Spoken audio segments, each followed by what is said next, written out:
I'm Andy Schmuckler, a man on a mission. The mission is to convey a way of understanding the human story that I genuinely believe could help human civilization to survive.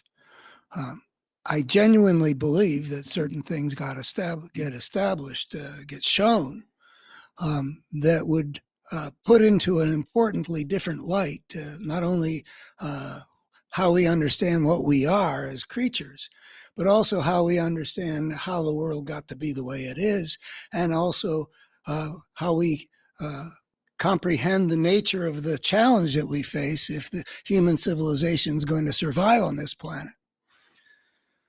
Being 78 almost years old, I'm aware that I've got I'm in the fourth quarter of the game, and I got to play hard and do whatever I can to convey this thing, because I think there's a really good chance that a lot that could be helpful would die with me. So that's where I'm coming from. That's the mission I'm on, and I'm continually trying to figure out what to do on this medium that could advance that mission. And it's a fun challenge. It's one into which I was pushed, encouraged by my firstborn son, who told me that this old dog should try a new trick, because of what I've been as a writer who has develop things in a very systematic way to show the truth of certain things. Uh, anyway, one of the things I'm going to do in this particular episode of A Man on a Mission, 11 a.m. Eastern on Mondays and Thursdays, I'm going to start with something that's small, because I feel like really part of my job is to make people feel like it's credible that this guy might not be crazy when he says what he says. So I know that in our times, especially, I think there's a huge focus on the immediate. Not seeing things whole very much of the time, but what's happening at the moment, and we're really good at excavating the developments that are happening, whether this part of Trump's trial, and it's just day by day things unfold, and it's we're on this great adventure here in America right now, in this terrible crisis where fascism threatens American democracy. That we uncover a lot of significant drama by looking at the day by day, and I want to talk about just not for a long time, but just to open what happened this past week when the special prosecutor, whose job it was to investigate the whole business about Joe Biden having some sensitive documents on some part of his property. By the way, strategically thinking, what I'm doing is trying to show you I do pay attention, and it's not it's not just I got these big integrative ideas. I've been working at how to put the pieces together to see things whole for over 50 years, and I don't want to waste what I've come up with, because it really shouldn't be squandered. Anyway,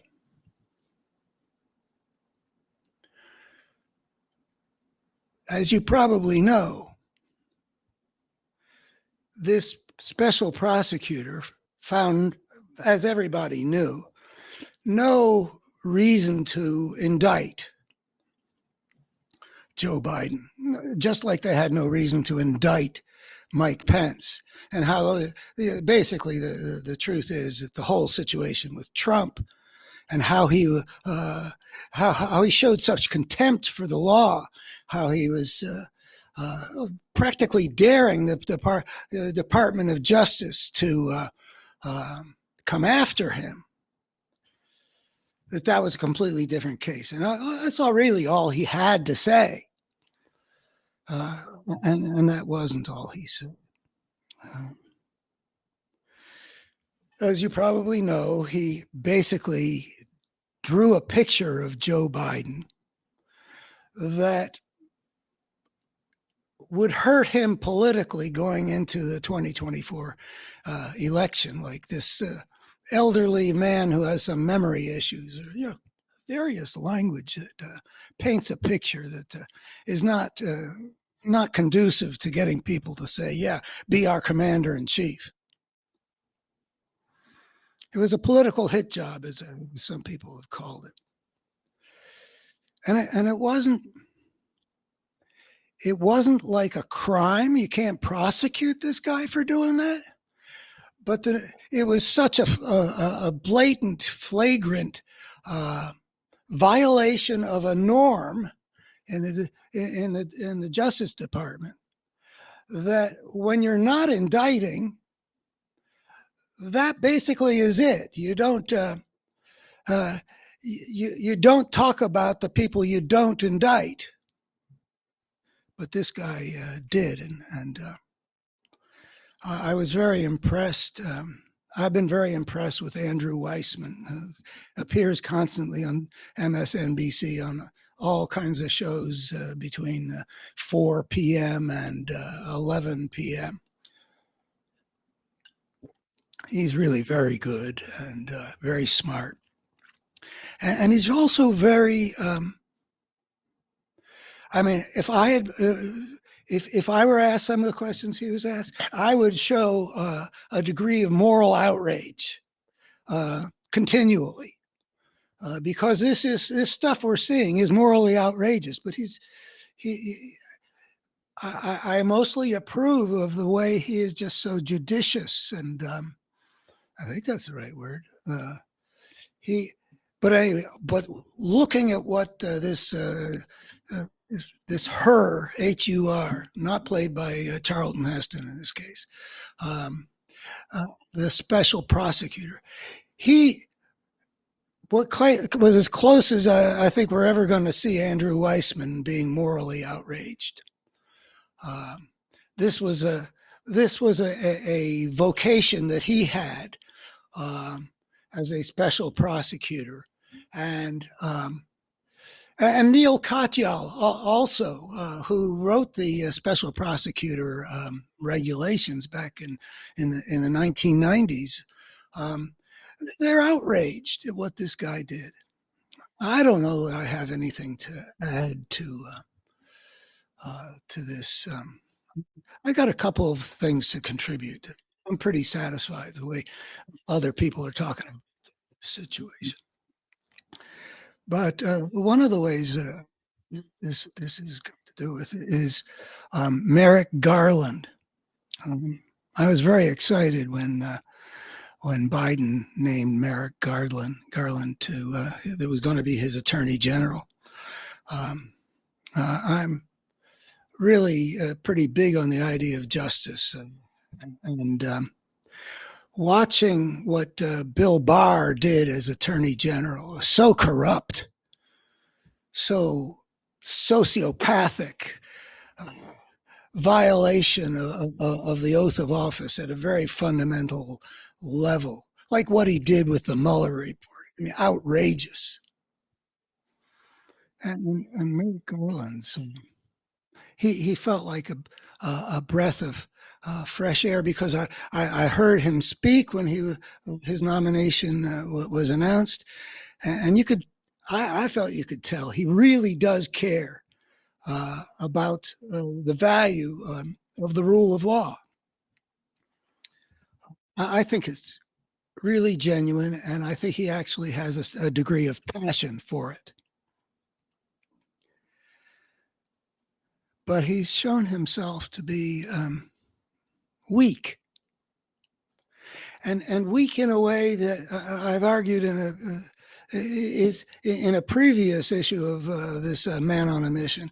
That liberal America has been fundamentally weak for a generation or more, maybe it's more, maybe it's since the Vietnam War. I mean, nothing weak about FDR, but I spoke about before about how the crisis we have in America is not just because something so dark and destructive took over the American right, but because the liberal side of America has been continuously failing to fight the fight that needs to be fought. I mean, I went through that. I think it's a 21-minute video. I went through that from the 1980s and 1990s, and I've got some direct experience of it. But anyway, it can be shown historically that the Republicans were getting more and more destructive, and the Democrats were relating to it as if it was still politics as usual, and it was not politics as usual. It was a force of fascism that was rising, and either wasn't recognized for what it was by liberal America, or it was recognized and there was a failure to confront it. I've got, if you look on my website, abetterhumanstory.org, you'll see that I had in 2014 a whole series that went under the banner, Press the Battle. Well, Merrick Garland has exemplified the failure to press the battle. I mean, in this case, but it's not the only case that we can see this form of weakness in Merrick Garland, which I say is also representative of what the problem has been on the liberal side of things. You know, when something gets dark like this in a society, it's not just the bad guys who are playing a role in it. It's the whole system that's operating such that the bad guys can take power. If the Weimar Republic had been all that it might ideally have been, and I'm not blaming anybody, that was a tough time to be all that you might want the forces of goodness to be.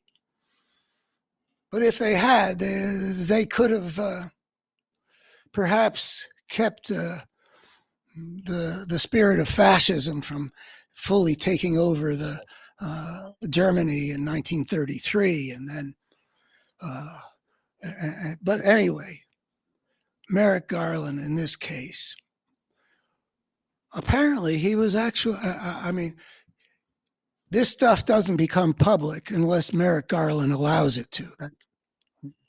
That picture.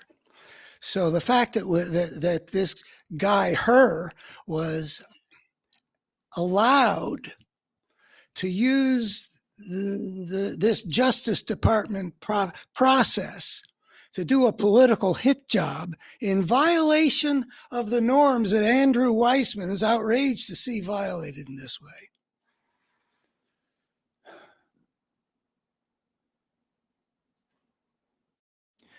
It was submitted to him. That much one knew just because that's the procedures. But now we also learned that that attorneys for the president, Biden,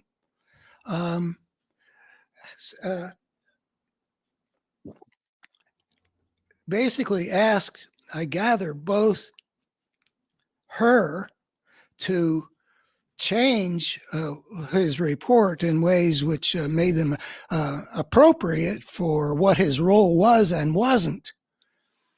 And also to ask Merrick Garland, our liberal, wonderful man, champion of the law, but not very good at fighting the fight.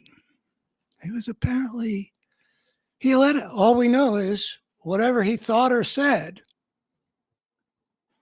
he allowed it. So the world gets saturated again with this this issue that cuts against Joe Biden, apparently. I'll talk more about that.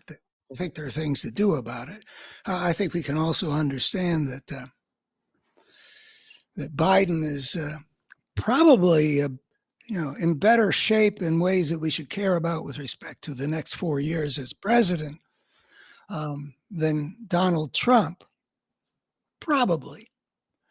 But let me just say what the reason for that is. I think that Donald Trump may be deteriorating more seriously than Joe Biden. But at the level of animal male energy, one guy looks frail, that's Joe Biden. One guy looks robust, the thug that he is, that's Donald Trump. And when it comes to choosing a president, people perhaps when they think of old, they're thinking, weak, can't cut it. And when they look at Joe Biden, I mean, he's a guy who has shown himself very capable of acting as president. I mean, this guy, not only should he not have said these things because they don't belong there, but it turns out that really he's misrepresenting the reality. He's lying about Joe Biden. He's not this decrepit old man that's having difficulty connecting with reality. Because I mean, even Netanyahu apparently just stepped forward to say, "No, I've dealt with him. And he's right there. He's on the ball," and everybody seems to say that. I mean, that doesn't tell us what's going to happen over the next 4 years. I mean, I feel concerned about his age. That's a whole another question, but one which interests me quite a bit. I mean, should he have withdrawn so that we could get some young blood? And issues with Kamala. It's a whole human drama, all these particulars. It really is. But it also needs to be understood in the context of the battle between democracy and fascism, because Merrick Garland was the guy there to stand for the benefit of democracy. The rule of law. He should have enforced those norms. That's part of the rule of law. And he should have not allowed this guy to do a political hit job, but he stood aside.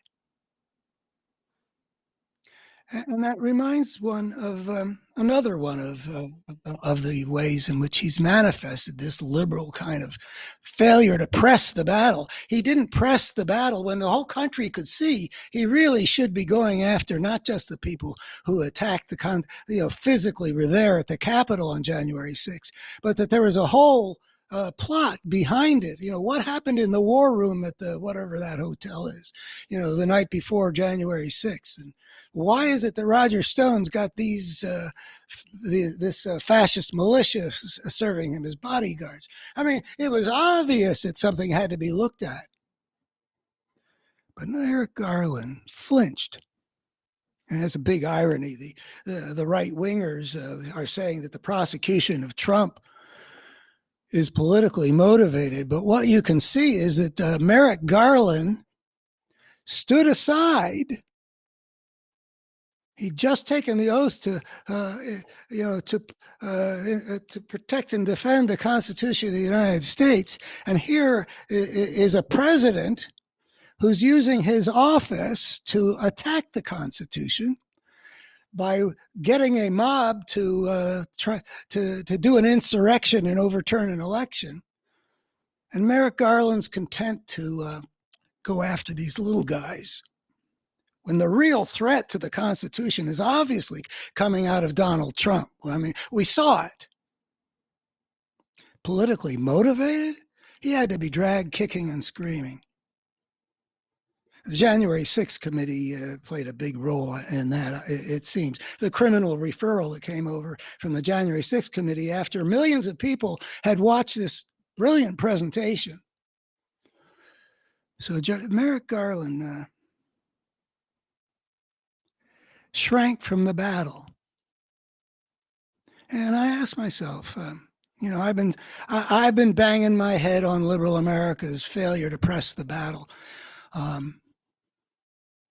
Well, to some extent, all the way back to the rise of Rush Limbaugh, when I started dealing with liberal gatekeepers and saying we really should combat this thing. This is a fascist thing rising with this propagandist, and being told by liberals, rather than fighting for the hearts and minds of the conservative America, letting them be driven off to the craziness we see them in now. They said Rush Limbaugh's audience isn't our concern.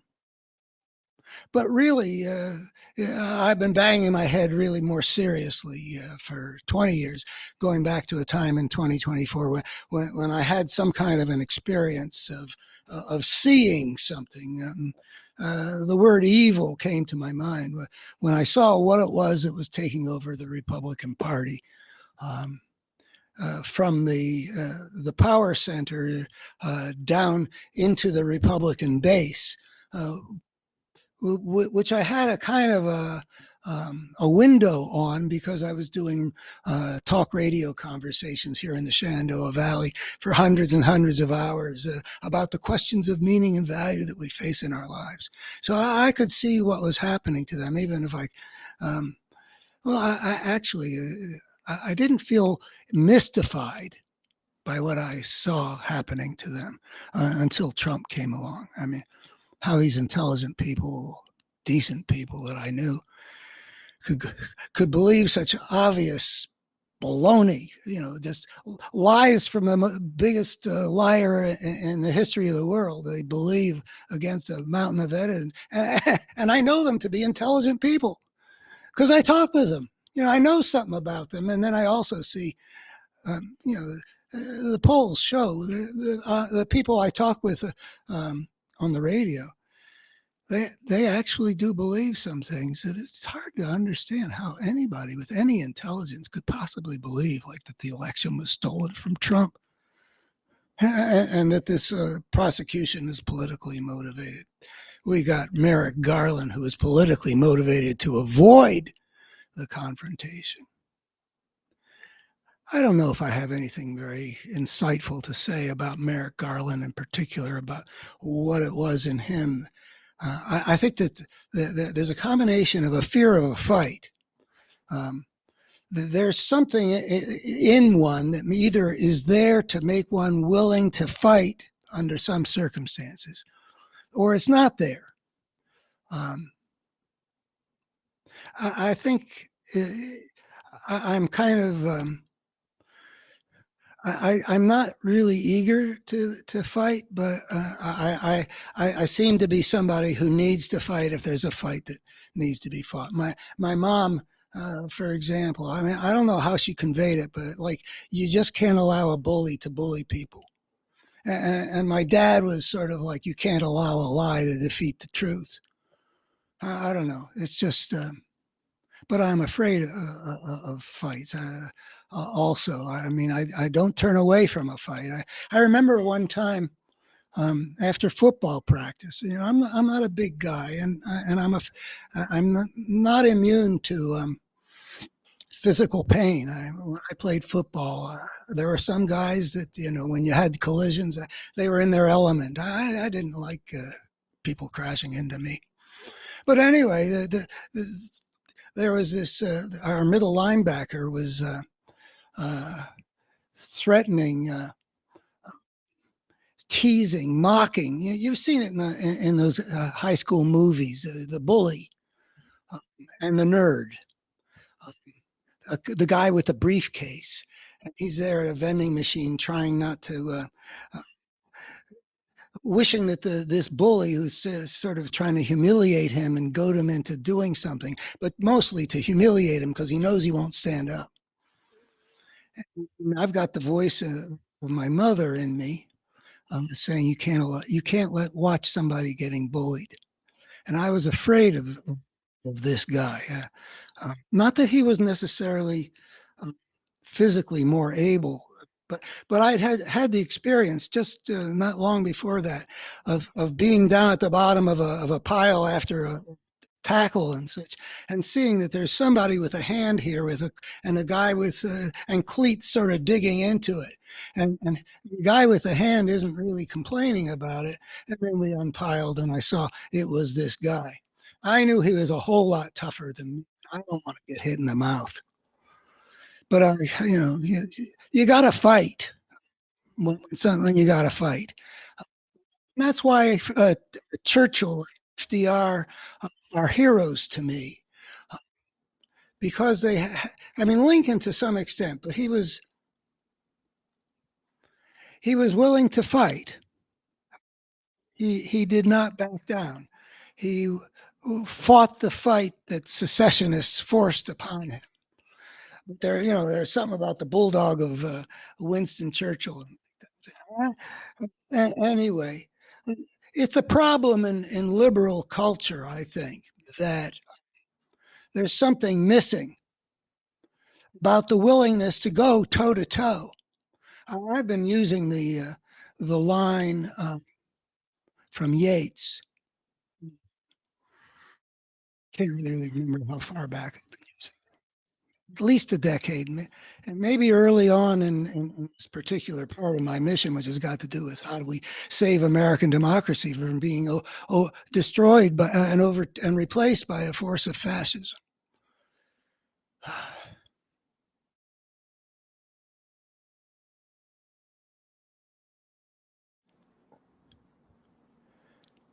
We've got a need to fight. Trump has brought that out in liberal America to a great extent. I no longer feel like I did there came a time when the people who told me I was being alarmist started coming to me and saying, well, it turns out you were right. This thing was rising. Sometime in the Trump years, there's been a transition. And now people are talking, as I've been since 2005, that what this is about is a force of fascism that's rising and taking over the right. I mean, even 20 years ago, it would have been difficult to imagine something like a Donald Trump playing the role he's playing in this country now, and for there to be a Republican base that goes with him in the ways that it does, in spite of the obvious realities of the situation. My business has always been being a truth teller, and I can every week I put out a message here in the Shenandoah Valley to this very red area, trying to show to bring people back to some kind of contact with reality and with alignment with the goodness that they showed that they had in them. I mean, people who know this Trump party base only from their politics don't know them. I mean, they're my neighbors. I do business with these people. I know them to have a lot in them that's really fine. It is a good, this world out here in the Shenandoah Valley, which is all the things that it is, a lot of the fundamentalism, the conservatism, the traditionalism, the being part of the Confederacy and strongly identifying with that still. Even with all those things, this is a decent human world. I moved here in 1992, and the world that I saw then, including their politics, I had respect for. I saw important negatives in it. The racism, for example, and the shortcomings in critical thinking, and the closed-mindedness. But there's a lot of beauty too. I mean, conservative, I don't know that I understand everything that's happened in American history, but, I do make a serious effort at it. And my sense is that if you look at the whole way that American civilization has unfolded into the imperfect but also beautiful thing that it has been, that the conservative side of the American dialogue, from before the American Revolution all the way up to through the first Bush, and that's where I think the party fundamentally started changing nature. But I think that conservatism can make a strong case that it is been a major contributor to what's good in America. Not only that, but that as well. And right now, conservative America is in the political realm, in the struggle for power, aligned with the opposite of good.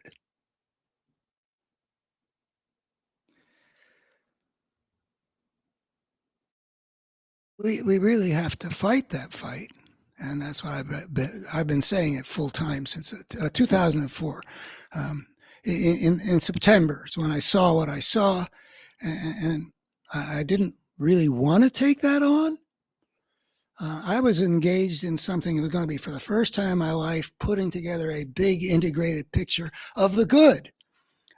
It was called Mapping the Sacred, and I was 6 months along in developing it, and it nourished my soul. I mean, I've spent my whole life looking at the destructive, and my shock absorbers are shot because I've taken on a lot of crap. The whole destructive force, the things that are going on that might lead to a nuclear holocaust or the destruction of the biosphere. There's a part of me that's a worn out old man in terms of the shock absorbers.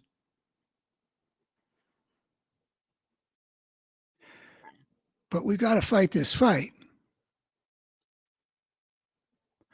And what Merrick Garland did was, I think there's a level which also exists, which at the level of beliefs and such, that goes along with the weakness. And I don't know how much it contributes to the weakness or how much it's a rationalization for the weakness. I think it's some of both. But I think there's a belief that conflict is a bad thing. And so he probably felt that he was being virtuous in protecting America from having to deal with holding Trump accountable for the most serious crimes in American history, which he not only the most serious, but he committed them right in front of the American people. How do you think that's really good for the rule of law when the American people have seen what he's done? I mean, if they got any intelligence and they're applying it to the evidence, they can see, Donald Trump's trying to steal an election, and you're not gonna do anything about that. And you just took an oath. I think partly he thinks conflict is a bad thing, and partly he's missing that something, the readiness to fight when you got to fight. I also think that there's a way in which liberals have felt like, I had this experience, actually, now that I think of it. I would say, let's fight these people. And this is back when I had a website called nonesoblind.org. And people come back and say, well, why should we sink to their level? Meaning if we go after them the way they're going after us, we have sunk to their level. And I said, no, that's not what I'm talking about. We don't sink to their level. They're dealing in lies. Let's fight with the truth. That ain't the same level. Churchill and FDR would never have confused. And we fielded a military that could defeat the Nazi Wehrmacht, and no small accomplishment. It was military weapons. They killed people, but they were fighting for the right side. That's the spirit you got to bring to the world, not shrinking from the battle. You press the battle.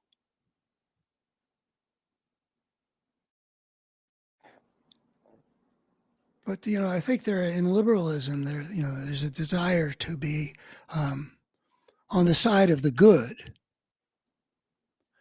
but not a recognition that sometimes being on the side of the good means that you got to come at this thing with everything you got. That line from Yeats, the good lack all conviction, while the evil are filled with a passionate intensity. Well, let's go to that age issue, though. Merrick Garland was related to it, but it's not the only thing to think about. I mean, it is absolutely essential that Joe Biden or that Donald Trump not become president in next January. I mean, that is what is essential. Now, where we should go from this moment to that outcome where somebody else is, besides Trump, is inaugurated as president, I don't know. I've been assuming it's going to be Joe Biden, and I think it right that it be Joe Biden, but I'm not positive about that. I wasn't sure whether it should be. I mean, I think he's done a really fine job, but I'm also having experience being 77-8. I have a brother who's past 80 now. I have a lot of friends that are, entering into this zone of age, and there's a large gamut between people who are really doing pretty admirably.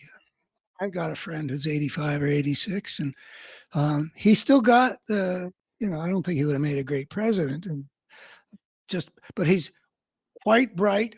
Always been very bright. Tests off the charts.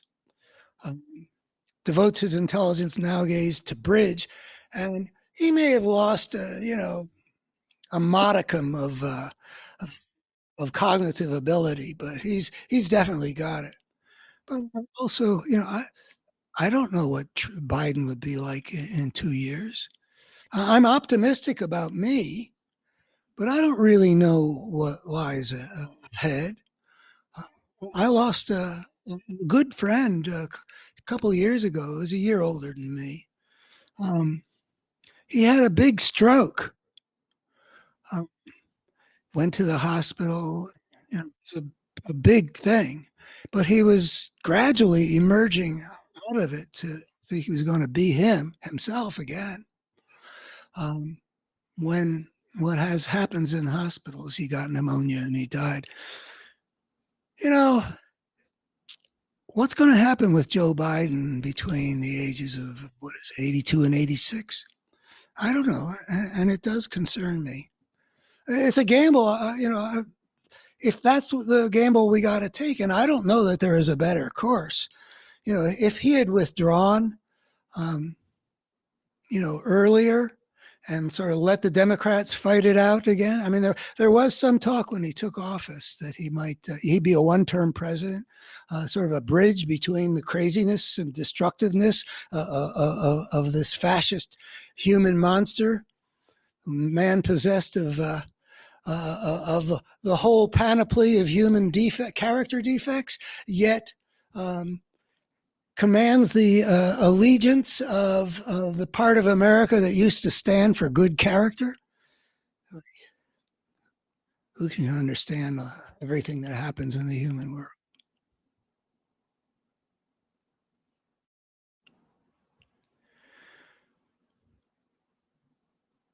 There are forces at work in the human world, and that's what my mission is about, trying to show in an integrated way. And by the way, I allow myself in this situation to just let the things unfold in my mind as they want. If you really want to know if I've put all these things together in a way in which, say, for example, I can tell you that what's happening in America now is part of a larger drama that I can map out.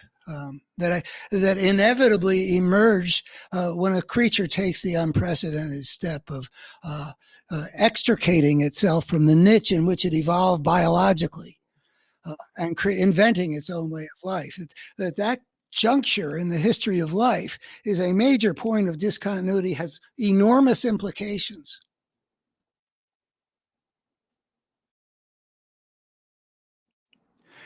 But anyway, the fascism that we got to defeat now requires that we deal with the hand as it exists now.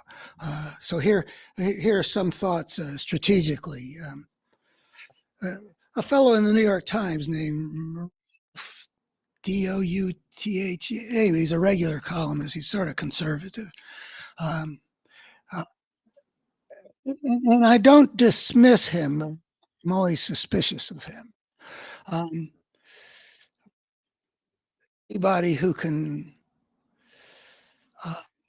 not be raising the alarm about what his side has become is suspicious when he criticizes the defects on the other side. That's what I'd say about this guy. But he's got a piece in which he thinks that Biden should withdraw from the and basically set it up so that the convention will decide on a Democratic nominee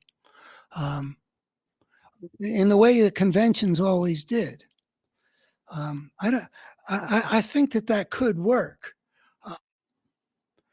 But it's kind of scary to think about how the Kamala Harris faction, because she's the vice president, and other factions which will not be black or female, it could be very difficult for the Democratic Party to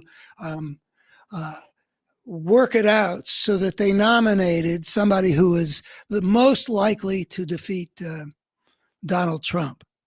And I don't think that would be Kamala Harris. I think I've got good reason to think that she would be, that the odds of Trump becoming president would be much improved for it to be her rather than, for example, Gavin Newsom, governor of California. My intuition tells me that if that were done, there would be a battle between those two groups. Would emerge. I also like some other people who I think would make a good president, but I don't know. Going up against Donald Trump requires a certain kind of a person who's got it in them to be willing to fight. Like I like Senator Chris Murphy, and I think he'd make a fine president. And I think that Adam Schiff would be a fine president too, but he's a bit cool to be able to move people. But I think Gavin Newsom has shown that he is not lacking in that thing that liberal America has so lacked on so widespread a basis. He went on to Fox News to have a debate with DeSantis, and I gather he cleaned DeSantis's clock. Some people didn't like sort of the uncouthness of the whole enterprise. But, the liberals got to be willing to go toe to toe with some people who are really under the sway of a very dark spirit. DeSantis is not an okay person to talk about giving power to. What he's done with his power in Florida is very ugly, very fascistic. I don't understand why Disney, was that a corrupt decision that Disney couldn't sue DeSantis for basically using the power of the state to punish Disney because they opposed DeSantis's policy on the LGBT, et cetera. Isn't that indeed something that somebody could be sued for? You're not supposed to use the power of the state to keep people, to punish people for exercising their First Amendment rights. So I read the other day that suit's been thrown out by some judge, and I don't know anything about the judge, but it sure seems like something that shouldn't be kosher to me. But anyway, DeSantis has done a million things that are just consistently ugly. And by the way,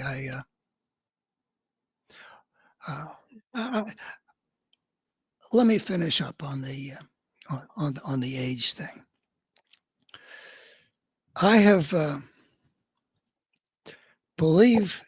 managed some months ago to channel up to the Biden people I have limited connection with anything having to do with how things go in the world, but I do have um, enough connection um, that if I get a good idea, I can get it to the Biden people. It's happened a couple times, and one of them was this.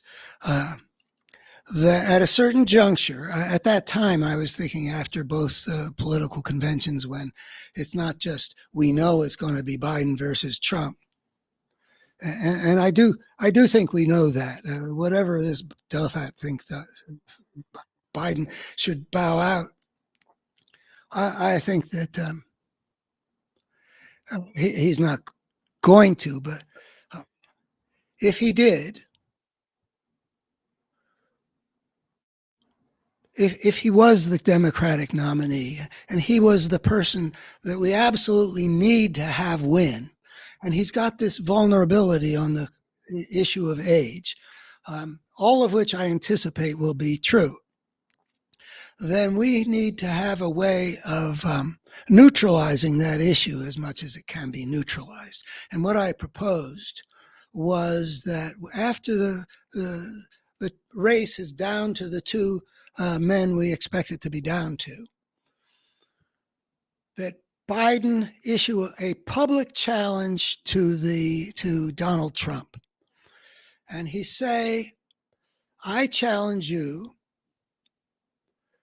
to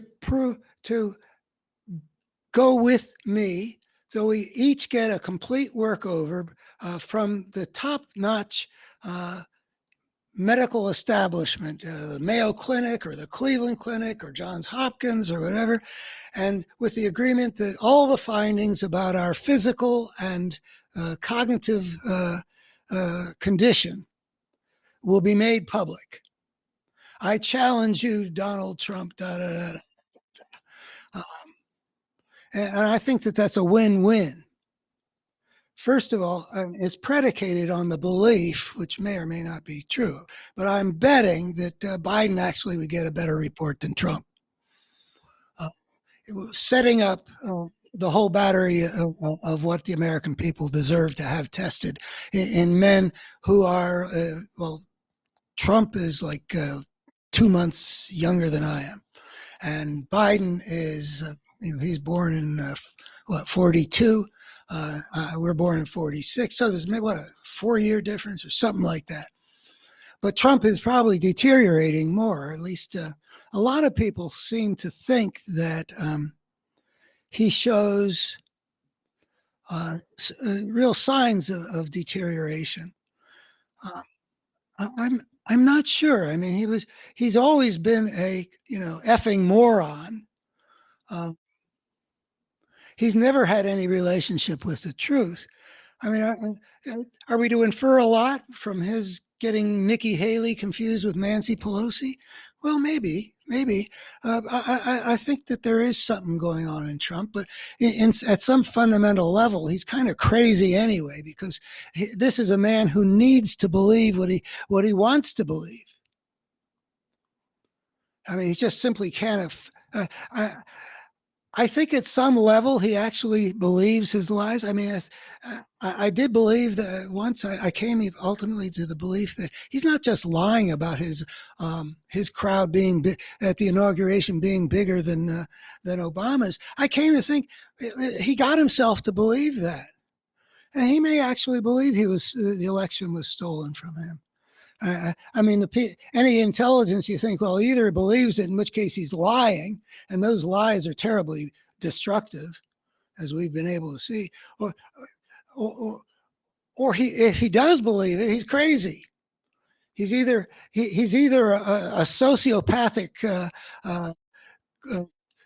liar, bully, and manipulator, and would-be tyrant, or he's crazy. Or some way in which the two get combined. But I don't think he has a very good grasp of reality at some level. The people say he's always the victim. I mean, you got to feel for the guy who's always the victim. And I think we know enough about his childhood to know that right down at his core, being the victim is his truth. I mean, having a father like Fred Trump, we know that he drove one of his sons to suicide. You know, he's the father of Mary Trump, who keeps the psychologist who talks about the family's pathologies. So I'm not a hater. I don't hate Donald Trump. I mean, there but for the grace of God. I was born into a family where I didn't experience what Donald Trump experienced, having this guy, this Fred Trump, this racist, this guy who had been a big deal in the Ku Klux Klan in New York in the 20s. This guy who drove his firstborn son into suicide. I didn't have to deal with that kind of thing. I really don't hate Donald Trump and I don't hate Adolf Hitler. I'm not very spiritually enlightened in a whole lot of ways, but I can claim this one thing, which is that I see broken people who have been broken in a broken world. And my mission is explaining the nature of that brokenness. And one of the conclusions that my better human story leads to is that the ugliness we see in human history is not human nature writ large. If I had been born to be Donald Trump and had that experience, I would be broken too in some painful ways. I don't envy Trump. I don't hate Trump. I wouldn't mourn his death. I have to work to not just be disgusted with the man. I mean, he is disgusting as a human being. Imagine that you're president of the United States. The globe is beset by a global pandemic of the kind that got people talking about what happened in 1918-19. You know, and people talking about the Black Death, and me making jokes about the Decameron, where people retreat into the countryside. You know, I live out here in the mountains, and a lot of people fled from the cities, and it reminded me of Decameron. These are not common events, but they have been part of the human story. And here we have this guy who's president of the United States, and this extraordinary thing starts happening around the world. And we have to cope with it. And the guy at the helm, we hear from Pence's, Homeland Security person who worked with Trump, et cetera, on how to deal with the pandemic. And she told us, you know, he really didn't care at all anything about, I mean, he wasn't concerned about public health. He wasn't concerned about protecting the American people. He was just concerned about how do I play this to my maximal political advantage. I mean, what a guy. What a monster. You know, I don't imagine there's any love in the Trump family. I don't know if that's true or not. I think love is a big deal. My wedding picture's back there. I don't find life easy, but boy, there's a lot of comfort and general nourishing of the spirit to be found when we have human relationships filled with love. Donald Trump wasn't brought a family system which was filled with love.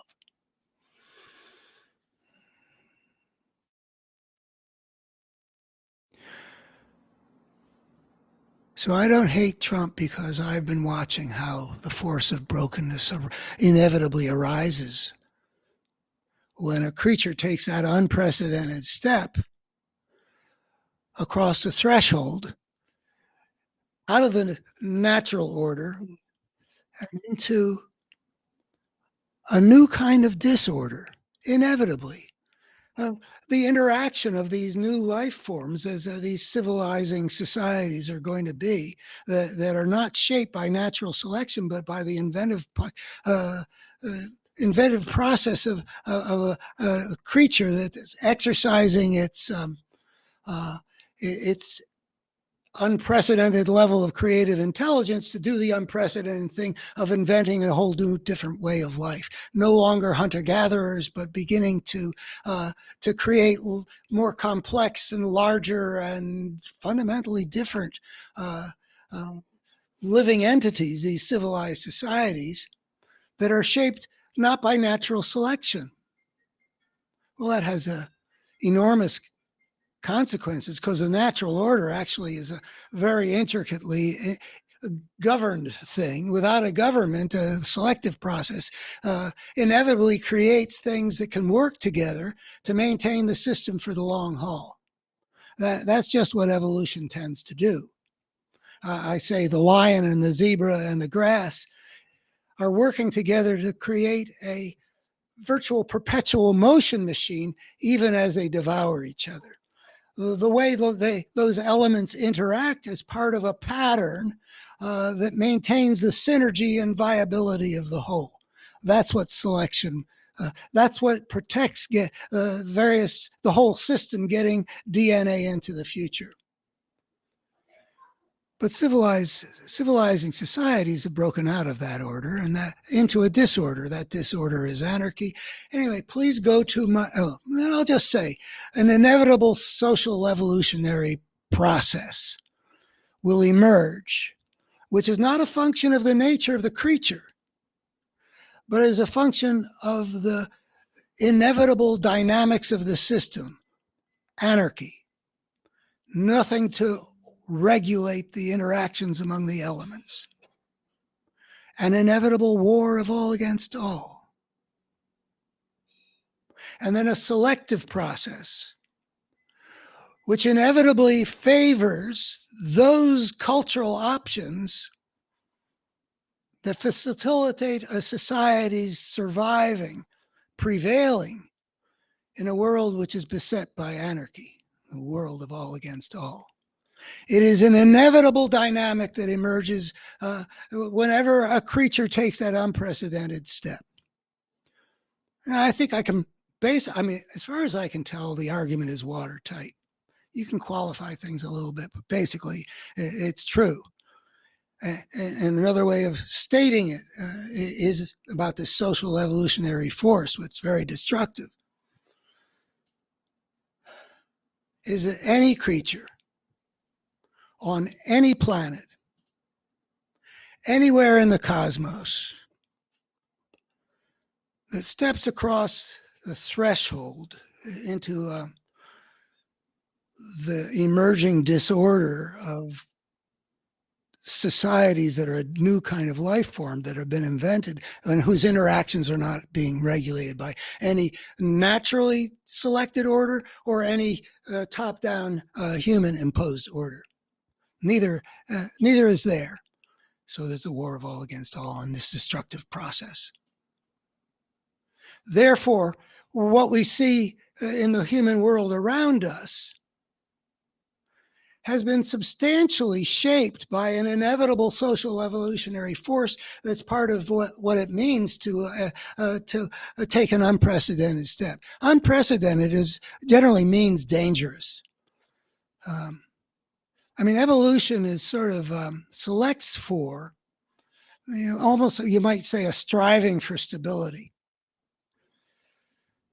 When there's an instability, there's a lot of selection, and then you come to more of a homeostasis, even as it's unfolding. Evolution is just what can get its DNA into the future, and life likes stability, which is why climate change is inevitably not anti-life. Change is instability. Everything is adapted to the way things are. So we make things different and a price will be paid.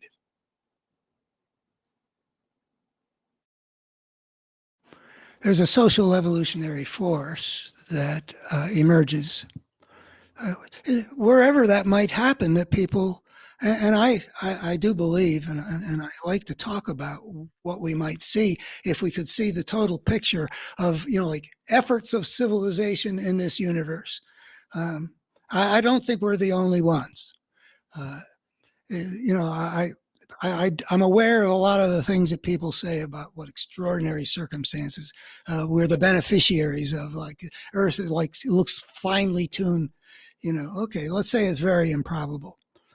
Is it so improbable that when you've got billions of galaxies and billions of stars in each galaxy, and in which planets apparently are somewhat abundant, how isn't it pretty probable that you're going to end up with life starting on a whole bunch of planets, and out of that process, here it took over 3.5 billion years to get to a creature like us, but wouldn't a lot of us planets have creatures like us emerging anyway? I like to think about the reality that this step of civilization is probably a widespread phenomenon, that we should see our own history in this context.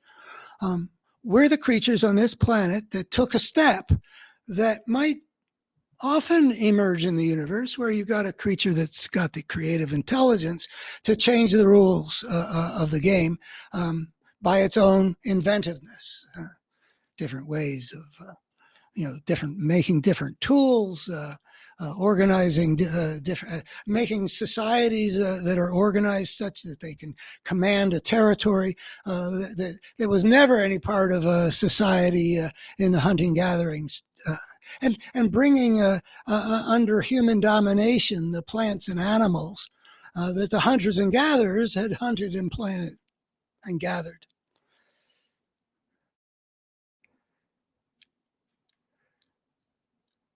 The spirit of the gangster actually is going to emerge out of that anarchy. And so we should see ourselves and the human world around us as a manifestation of a force of brokenness that emerged with that disorder.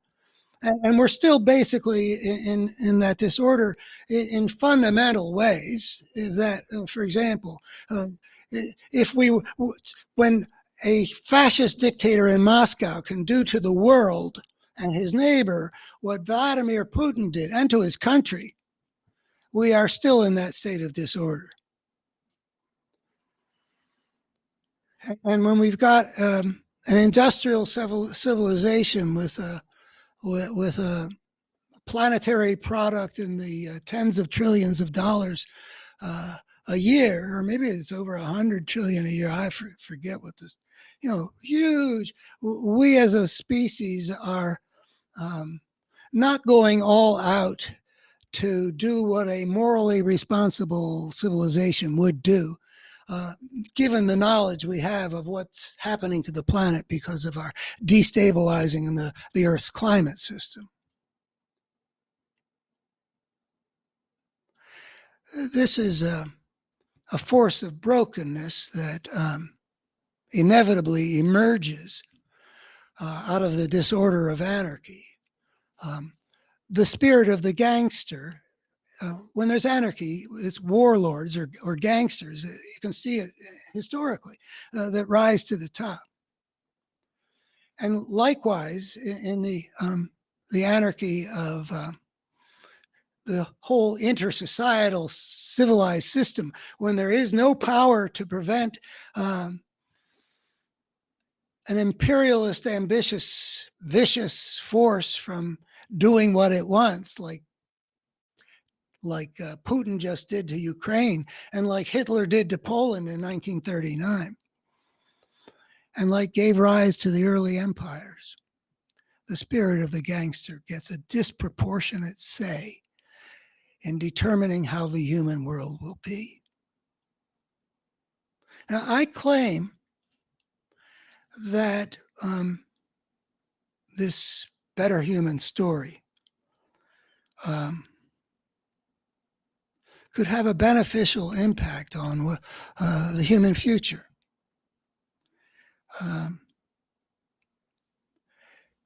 So I expect that that's not necessarily sounding like a plausible claim. So let me just ask you, if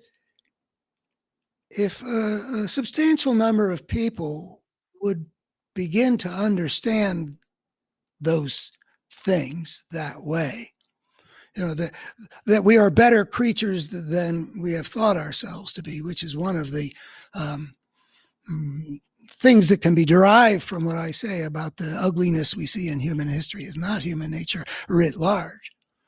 We are better creatures. I can't say how much better, and I spend some time thinking about it. I think a fair amount better than what we imagine ourselves to be, because we look at our history, and we look at the world around us, and we see a lot of ugliness, and we think, oh, that must be who we are. I don't think so. I think I can show that that's not true. But anyway, would you agree that if a lot of people thought about the distinction between that ugliness and who we are, that way, that would fortify us in our struggle to overcome the force of brokenness and create a humane civilization, more humane, more viable, that can survive for the long haul, instead of going off in the directions that would lead to self-destruction. I think that thinking better about ourselves is actually a big deal.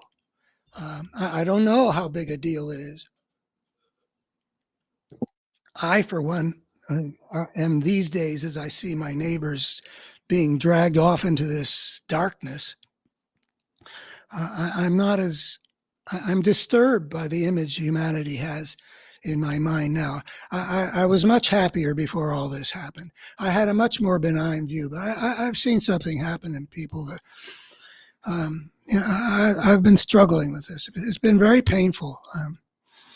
I talk about the scene in Cabaret where this beautiful Bavarian gemütlich scene in the mid 1930s transforms this congenial, friendly, wonderful, idyllic picture of a German rural community into a stomping bunch of people ready to attack the whole world under the Nazi flag.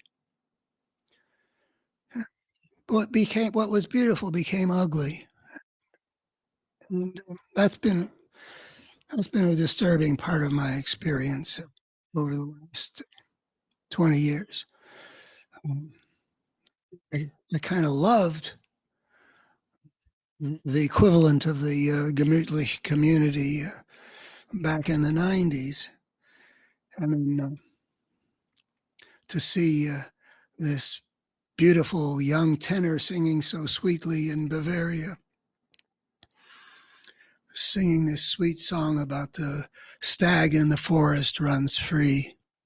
And then the camera pulls back and we see the Nazi insignias on his arms. And then the transformation of the music into marching off to war music, and the change of the faces into the face that you would put on people being the evil aspects of themselves and not the good aspects.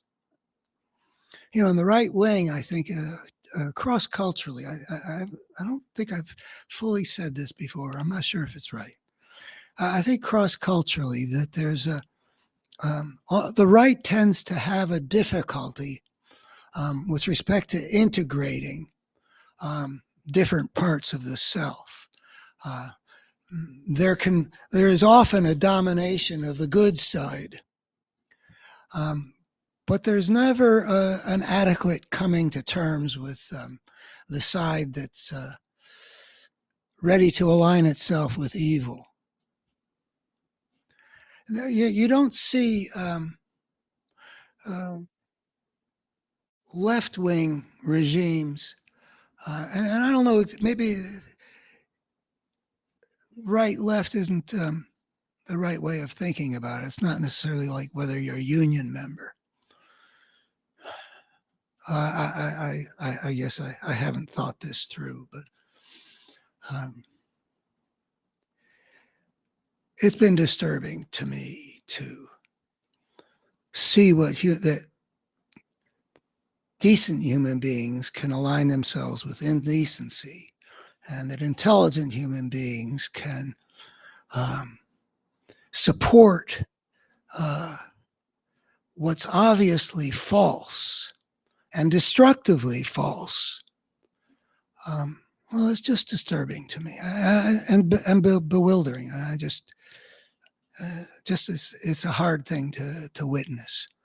You know, I don't know how to regard myself in terms of having had it good, not having had it good. I've had it good in some ways. I was brought up in America where, for all of its faults, like segregation in the South, there's a lot that was good that was going on and playing a big role. From FDR to Truman to Eisenhower, into the enactment of the Great Society, say. There's a lot of fine stuff going on, better than average in human history. I mean, FDR's, I think, ranked second to the greatest president, and Truman and Eisenhower are pretty far up there, too. I had it good in that respect. But it's also very painful to watch a country that's really in pretty good shape and getting better continuously. I mean, you look at the Supreme Court decisions in the 50s and 60s, and you can see giant steps being made in the right direction, like overturning the terribly it's not stupid, just fundamentally corrupt decision in Plessy versus Ferguson in 1896. The Supreme Court saying that separate but equal is okay, when everybody knew that equal wasn't nearly equal. It was just a regime of Jim Crow to keep the blacks oppressed, in some ways just as bad as in the days of slavery. Maybe in some ways worse. I've wondered sometimes, which would be worse, to have been a slave before the Civil War, or to live in the Deep South during the Jim Crow. All those lynchings. Is that an improvement over slavery? I'm not sure.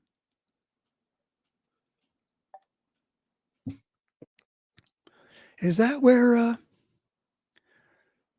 the pro-democracy side failed to rise to the occasion? I don't know enough about history of Reconstruction. I know the election of 1876 played a role in sort of giving up on the freedmen. I mean, making the freeing of the slaves something that was going to be a step forward for the slaves. By the end of 1876, something had gone on. A variety of things had gone on, and blacks were just shunted down. And then, separate but equal in Plessy versus Ferguson, they knew full well it wasn't equal. Just as dishonest as the recent court deciding to open the gates to the disenfranchisement of blacks in the South by gutting the Voting Rights Act. It's the same damn force.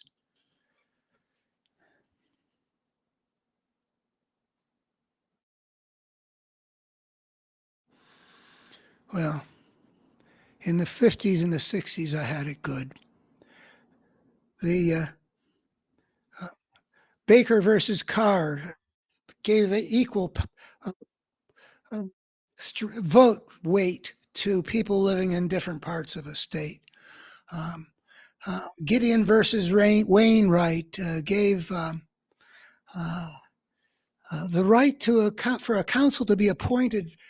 Poor people can't. You can say in the Bill of Rights that you have a right to counsel. A big step forward, but what good is that right if you don't have the money to hire somebody? So there is a step. Okay, well, the accused shouldn't be in a position where they're having to deal where their fate is going to be determined in a court where there's nobody who knows how to play the game, who's there to represent their interests. So Gideon versus Wainwright said, Mirandized everybody. You have a right to counsel, that we've heard a million times on TV. Things were moving forward. And, I've thought about whether I should give some space sometime in one of these little talks to the idea of not taking something for granted, because taking things for granted is something that I used to take for granted.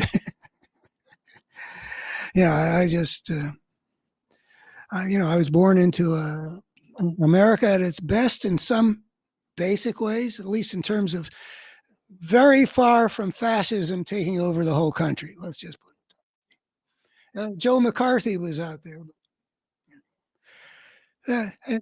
On the other hand, I'm 2 generations removed from the pogroms, meaning there's a family story, and my mom was a storyteller. She would tell the story that her mom had told about nightmarish happenings when a pogrom visited their village in the what was it called, the Pale of Russia, beyond where the Jews were confined in Eastern Europe. There were pogroms, massacre of large numbers of people. And grandmother, as a child, having been traumatized by looking through a floor at bodies staring up at her, something like that. And that was, my brother thinks we should never have been told that story because he thinks it was something traumatic for him at the age he heard it. I think I'm just put together a little bit wrong. I feel like that goes with a certain kind of vigilance, readiness to fight. In any event, I don't feel bad about that. Having entered into my consciousness as being one of the things that can happen in the world. And it's not just, some Jimmy Stewart, Bedford Falls kind of a world. I'm talking about It's a Wonderful Life. Small town America, the idyllic view of how things work. Trauma happens, to paraphrase the bumper sticker. And so I think that I also have had it not so good. Got inoculated in some way.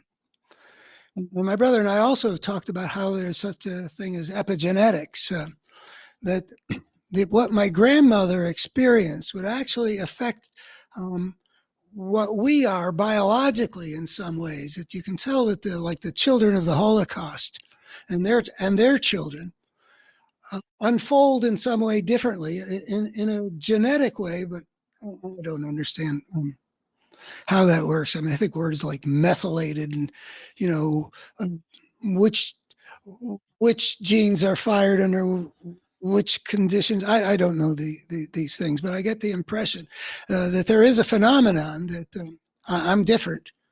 That means that I'm different because my grandmother went through that trauma.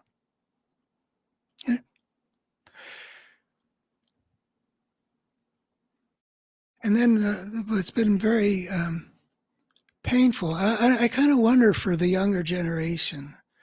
I don't feel like I'm not impressed with my knowledge of what it's like to be a member of, I can't even keep straight in my mind all these generations now. X, Z, millennials. Occasionally I study the list so I can sort of master it. It hasn't stuck very well. I think my younger of my 2 sons is a millennial.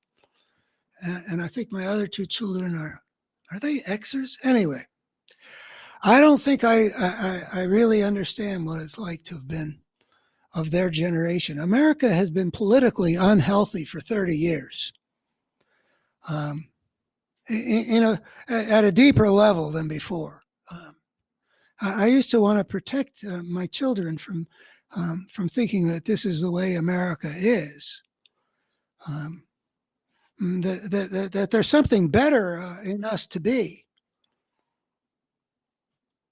just like I feel about Israel, that there is something a lot better for Israel to be if a different part of Israel could gain power.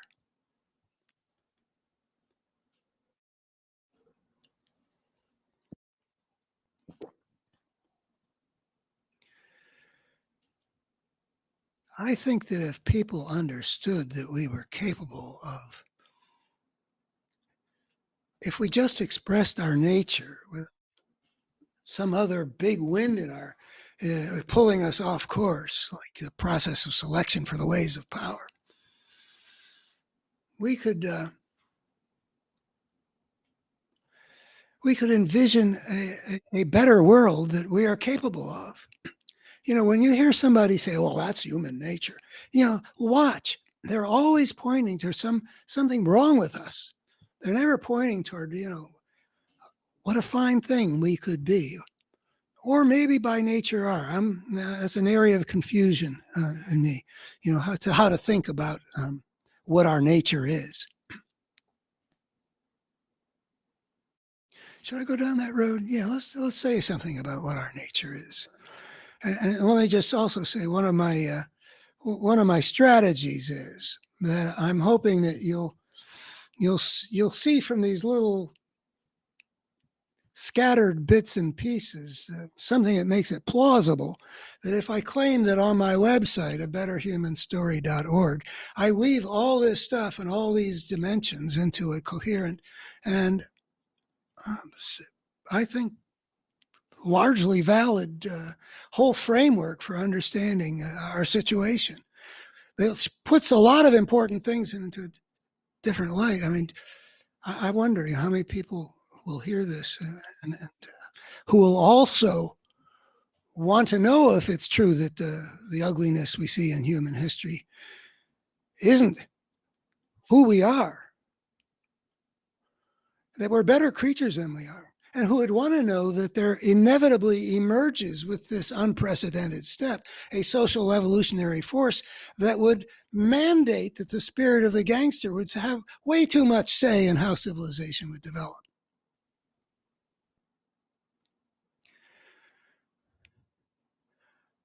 If if somebody wants to know if those things are true, and then my strategy is, I want to make it credible that maybe if you went to look to see how I think largely demonstrate the truth of those couple of things. If you'd want to know, I hope you'll go take a look at where I lay it all out as systematically and as well as I can. And I've been working on it for over 50 years, starting with one really big piece, which is alluded to in what we're talking about here. But there are a number of other pieces that have been added to it over the last half century. And it's really quite an integrative thing, which I really think puts some important things in a different light. So if you'd want to know, I hope you'll go and check it out. So about human nature.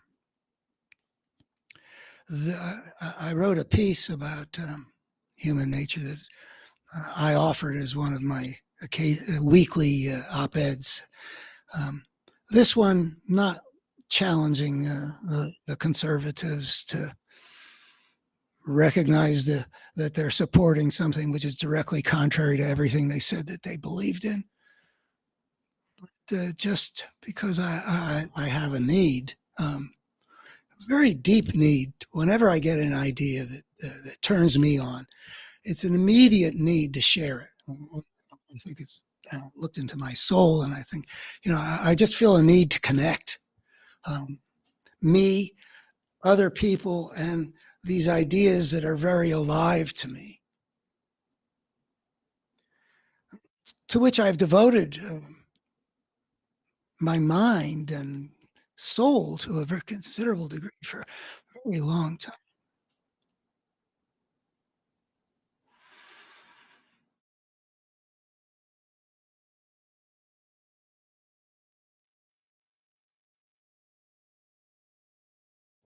I think we can bring to our minds a metaphor. I love metaphors. Sometimes wonder, I did out loud once, they are really key to how the world really is.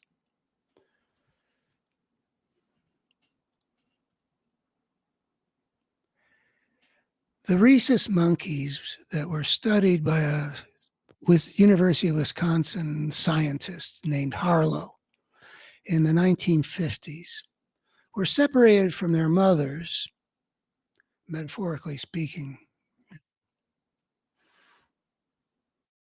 piece of their nature,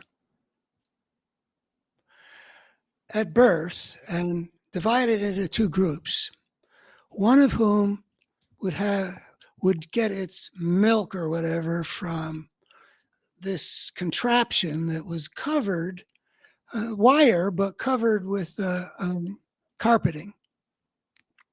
The other of which would have the same thing, but without anything you could comfortably snuggle up to.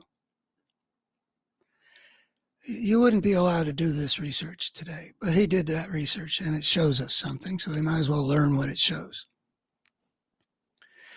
The ones that had the wire mothers that you couldn't cuddle up to, that were just completely forlorn and lacking in something essential, apparently, grew up unable to function. They couldn't function in the society of rhesus monkeys. They couldn't develop a relationship with a mate, such as to get their DNA into the future. They were messed up.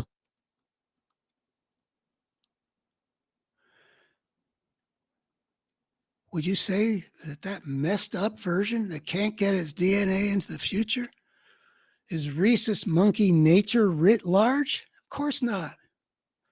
The ones with the carpeting you could cuddle up with, they actually developed into pretty normal rhesus monkeys, as I remember the research.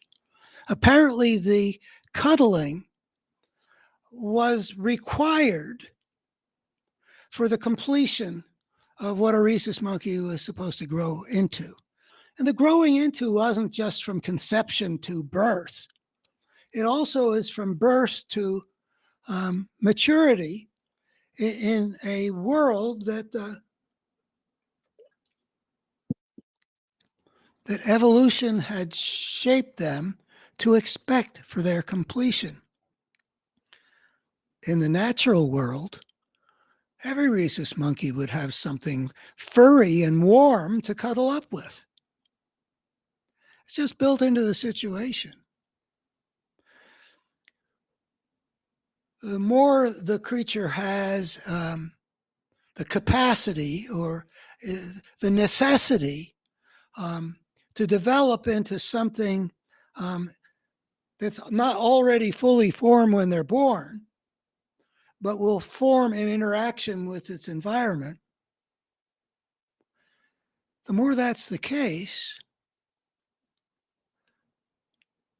the more their nature consists of what is built into the DNA as a blueprint, plus what, evolutionarily speaking, they could assume they were going to have when they were born into that world with that blueprint. It's both. And human beings, being the ones who have invested profoundly into the path of culture, and who have correspondingly a neocortex that's way out of proportion, much more of a neocortex in relation to the whole brain than our distant primate ancestors. We're going to be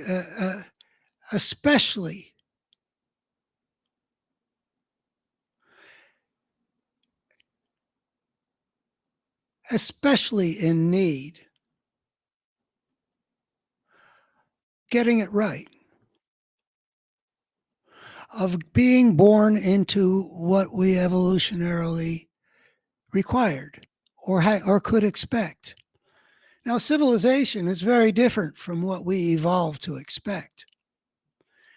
And that would probably be a challenge regardless of how civilization got shaped. I mean, civilization makes sugar and salt way too available to us. We need to counter our hunting gathering need for certain kinds of things and bring ourselves into control because we're in a very different world. But more particularly, if you're going to be in a world in which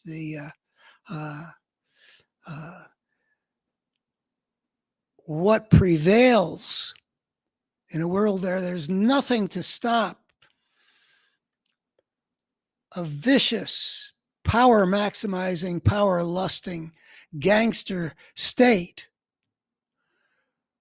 from inflicting wounds on the whole system, whether it be World War II or what Europe's having to do now, and the United States as well, because of what Putin did in Ukraine.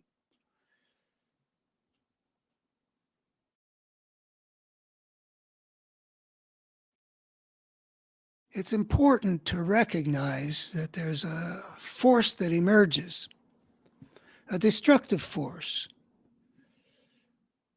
not only because it basically clears us of charges that we've been carrying for millennia from our culture of original sin and all the rest. It also gives us a chance to live up to rather than down to expectations of ourselves. When we say that's human nature, I think we probably should also sometimes be pointing toward kindness, a valuing of fairness, capacity for compassion. I mean, all that's there. I don't know how much it requires something special to make us especially good. But I think if you ask people, what kind of world do you want to live in? I think they would sincerely and correctly tell you that peace rather than war, love rather than hate, justice rather than injustice, and so on down the way, kindness rather than cruelty. And I think they really would say that. I'm disturbed enough by what I see that I've been a little bit shaken in my faith. But I really do think that people basically want to live in a world that is characterized by the good side of all those dichotomies. But that's not the world we have. And my better human story is a way of understanding why it is that isn't why the world we have, when that's what human beings would choose. And I say, you can look at the systemic dynamic, which I've been looking at for 53 and a half years now. And you can see how there would emerge a coherent force that consistently makes the world worse, the human world worse, or more broken. A coherent force that consistently makes the human world more broken pretty well corresponds with how previous forms of thinking in Western civilization, like the religious, used to call a force of evil. I actually am saying that if you follow the secular approach to how to understand the human world and look at causes and effects and the evidence and logic and all that stuff that we presumably believe in, we should conclude that, in fact, there is at work in the world that inevitably emerges with civilization something that is reasonable to call a force of evil. Don't have to call it that. But I think that we actually can benefit from understanding that that's what we're up against. Oh, and by the way, what I've been talking about explaining the forces that have shaped civilization, aren't I clumsy? This is what the University of California Press published, where I articulated it over the course. Worked 14 years to bring this book into existence.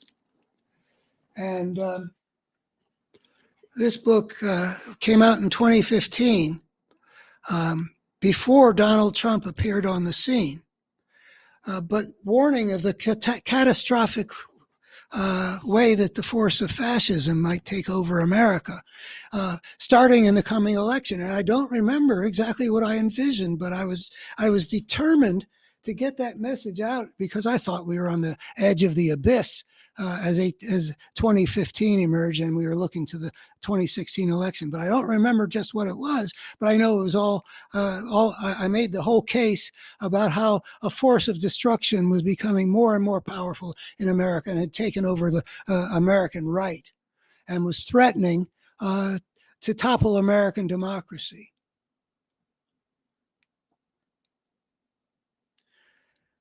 That's what I devoted myself to doing leading up to that election. And the only way I could get that book out in time, it's the only book I ever self-published because everything else I ever published, like that other book, it's a long time, and it would have been well after the election that it came out. Even if I could find somebody but anyway, I commend that to your attention. That one, What We're Up Against, lays out the whole picture. I lay out that whole picture in a variety of ways. I feel very confident that if you read it, you'll see there is a way of understanding the human story that can help us.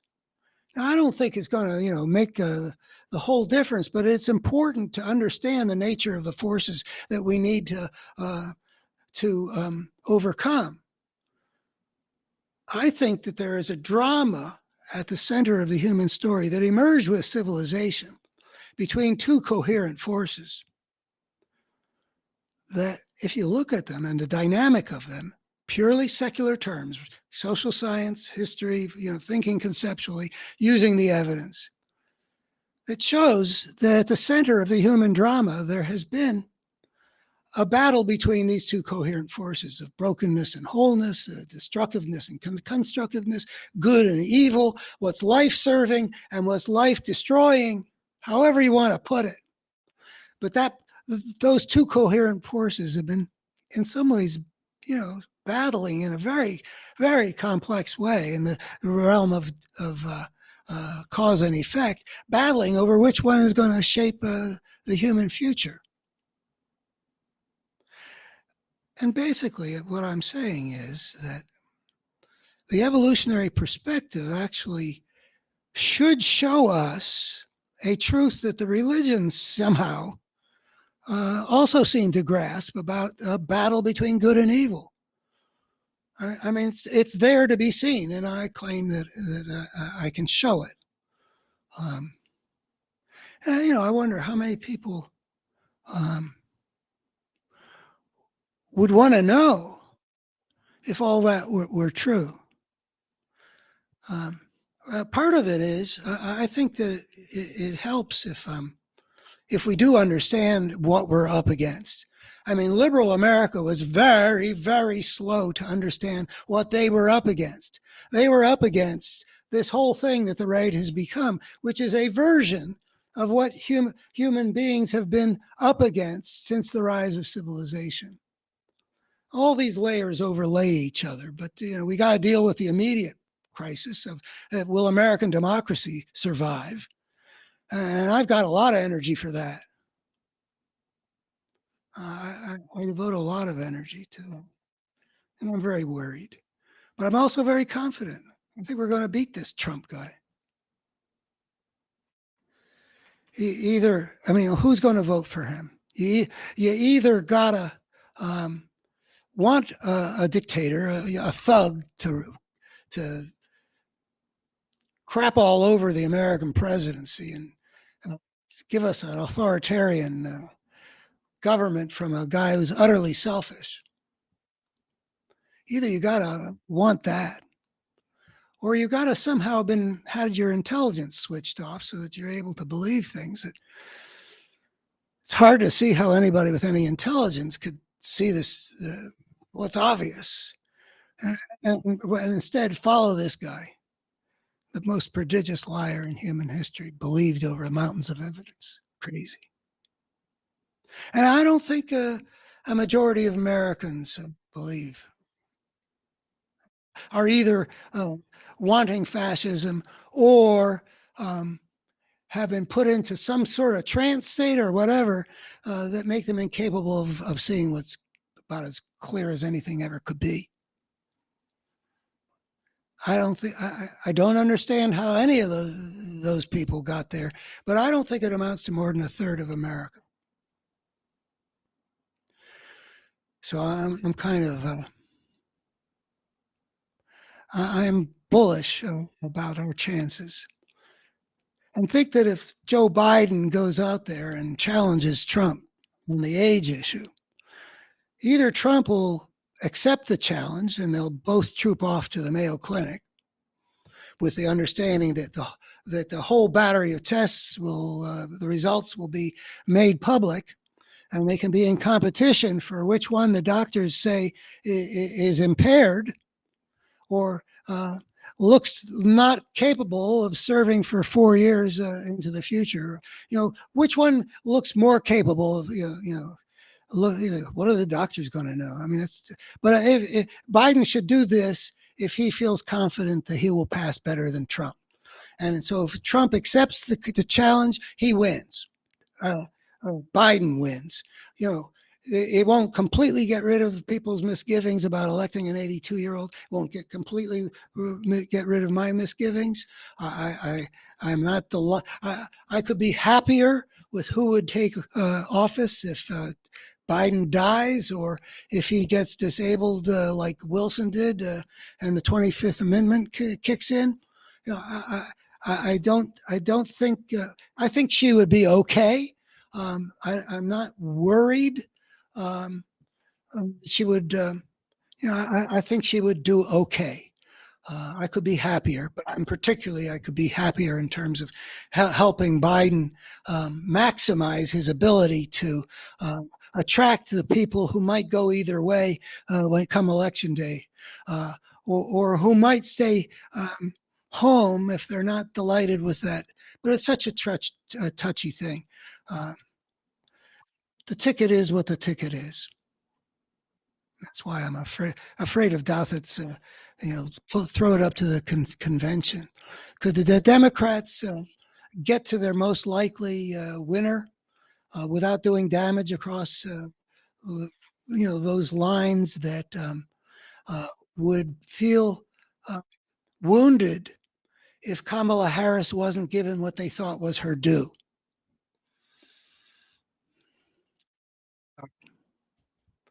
But if it could be done, but I don't think Biden's going to back out. He was, if he was going to back out, the time to do it was before. And I don't know if he's got a healthy relationship to this question.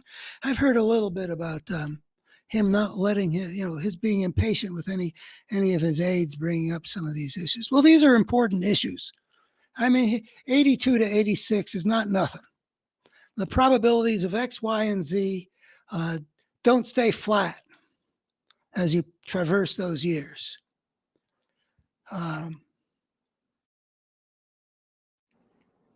The polls show that a whole lot of Americans have misgivings about Biden's aging issue. So it is incumbent upon Biden to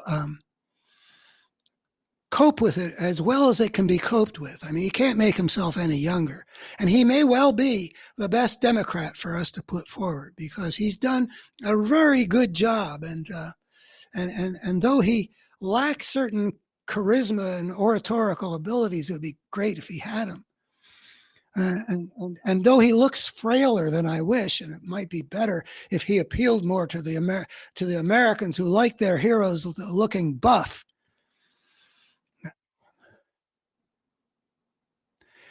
He's just got the vulnerabilities. If he's going to run, all the hopes of American democracy. I don't want to be, exaggerate too much, but if we lose to Trump this time, history shows you can lose things for a long time. When the Bolsheviks overthrew the Kerensky regime in 1917, they changed the Russian Revolution into something that might have led to a decent European society. into another form of Russian tyranny.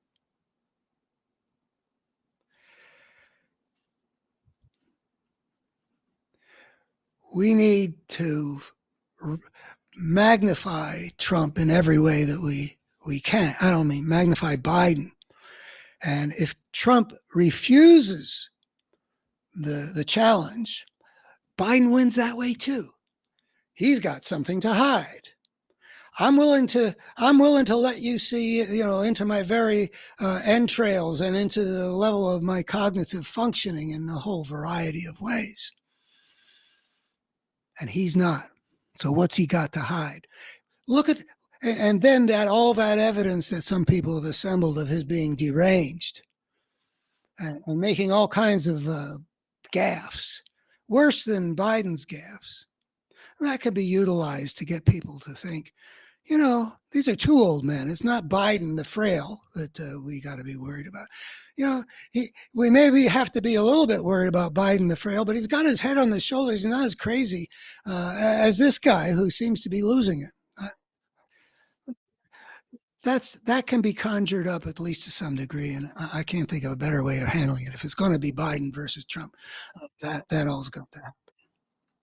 And another thing that I've put out there, and when I say I've put that out there, I won't go into detail here, but I have in previous thing about moving the American electorate.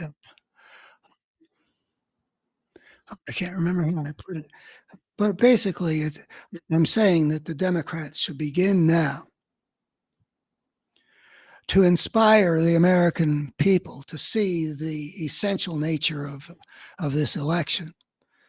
That more than anything else, it's the choice that we're making between the preservation of American democracy and the rule of law and its replacement by a force of fascism, being led by a consistently lawless, deeply flawed, destructive, ugly human being.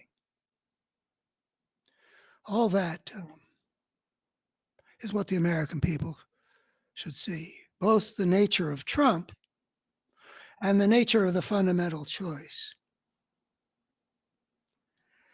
The nature of Trump, I mean, I used to think that, that the conservatives needed to be conned.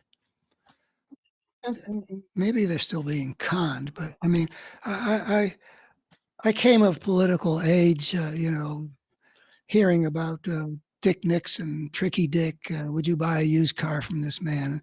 And then catastrophically, he becomes president in 1968.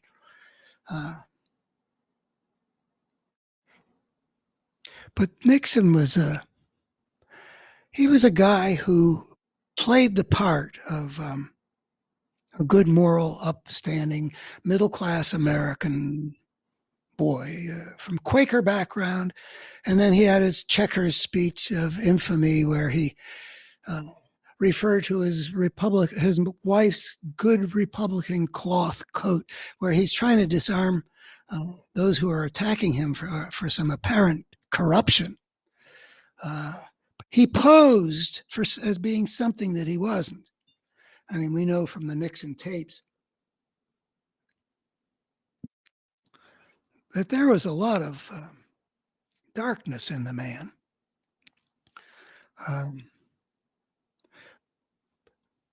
But he believed enough in the American way that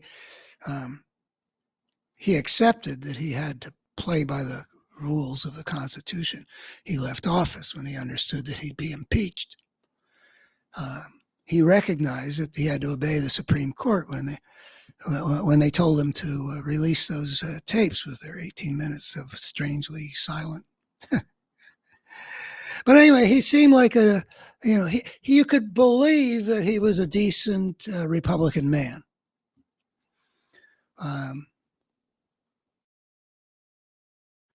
And I think that you could say that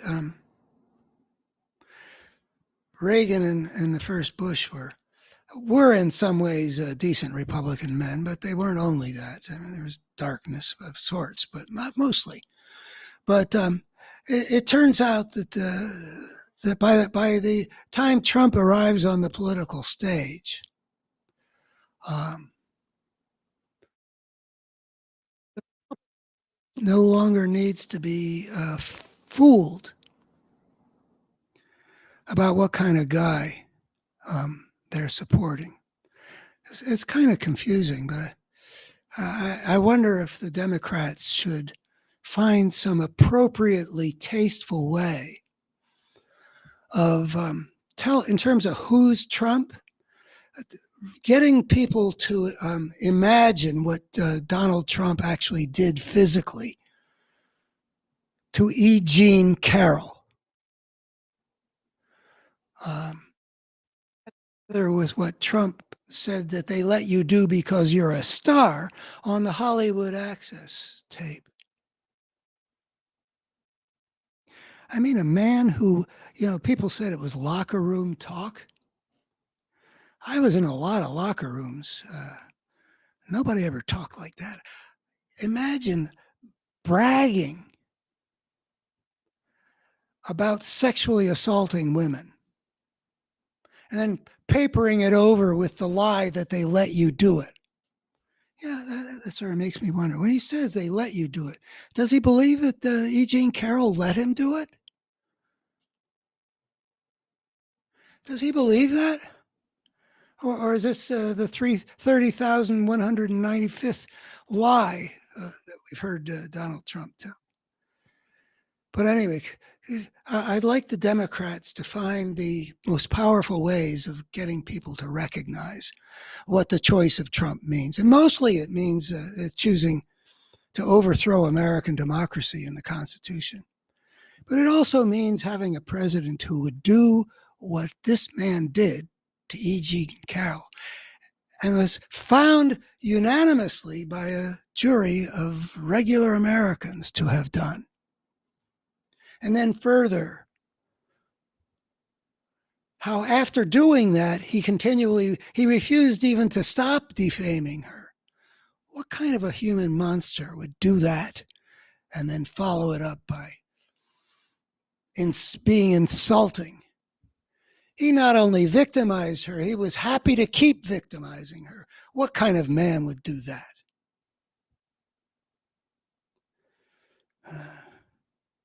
I just been working on an op-ed piece, which is about what men have gone through in the change of the American world from one in which men had way too much power over women to one where they no longer have that kind of control, domination. I don't know if I will talk about that now. It's certainly worth talking about. But what I come up with at the end is I think that there are a lot of angry young men, particularly people who didn't finish high school or who didn't go past high school, who are in an enviable position. And as a man in relation to women, they're not at all in the position that they were brought up to expect. And that that it's painful if you're brought up to expect that you're going to be the dominant man in the relationships with women. To live in this new world where there's been a shift in power and status, which is very important and valuable. But it's not what these guys were emotionally trained to do. And the relationship between a man and a woman is a very fundamental thing for, I mean, I know there are complications around the edges, and I don't have any patience with, not being able to talk about, the heart of the reality, which is that the world is filled with a lot of people for whom the relationship with their husband or with their wife is a very central part of their lives. And men were growing up, I think, sort of expecting to find themselves a mate in the kind of world you see in the old movies where men do things which they would not do now. Even heroes force kisses on women in those movies of the 30s, 40s, and I don't know when it began to shift. I'm not sure about the 50s, and It was almost a sign of masculinity in certain circumstances for a man to overcome a resisting woman in a passionate kiss. Does that happen between Clark Gable and Vivian Lee? And anyway, it's okay to do in the world of those movies, and I think that was reflective of the world in which a lot of men are still growing up expecting. Um, Particularly, perhaps the part of the world which didn't go beyond high school. I don't know why I think that, but my picture of the young men in the Shenandoah Valley is that they grew up with that expectation. It's very painful to find themselves in a situation where they're not readily getting what they want in a very important relationship in their lives. More women are getting college degrees than men right now. There's no forced kisses anymore. Everything has to be by consent. There's got to be full recognition of the equality of women that wasn't there in the age when they were making movies where the hero might say to the woman, well, don't you worry your pretty little head. That's not a relationship of equals. I mean, men used to have to co-sign for their wives, but there are women who are CEOs of big corporations and little businesses too. Women don't need men to co-sign for them. They don't need men for a lot of the stuff that was built into the old arrangement. It's a man's world, is what they are expecting when they get absorbed from their dads. I mean, I don't know. Do I really know? No, I don't. I don't know what's happening. I'm intuiting from the vibes I pick up, having lived here for over 30 years and interacting with auto mechanics and, all kinds of people in all kinds of circumstances. But I really can't claim to know. But, I try to read what's on the, and basically I mostly like a lot of these men.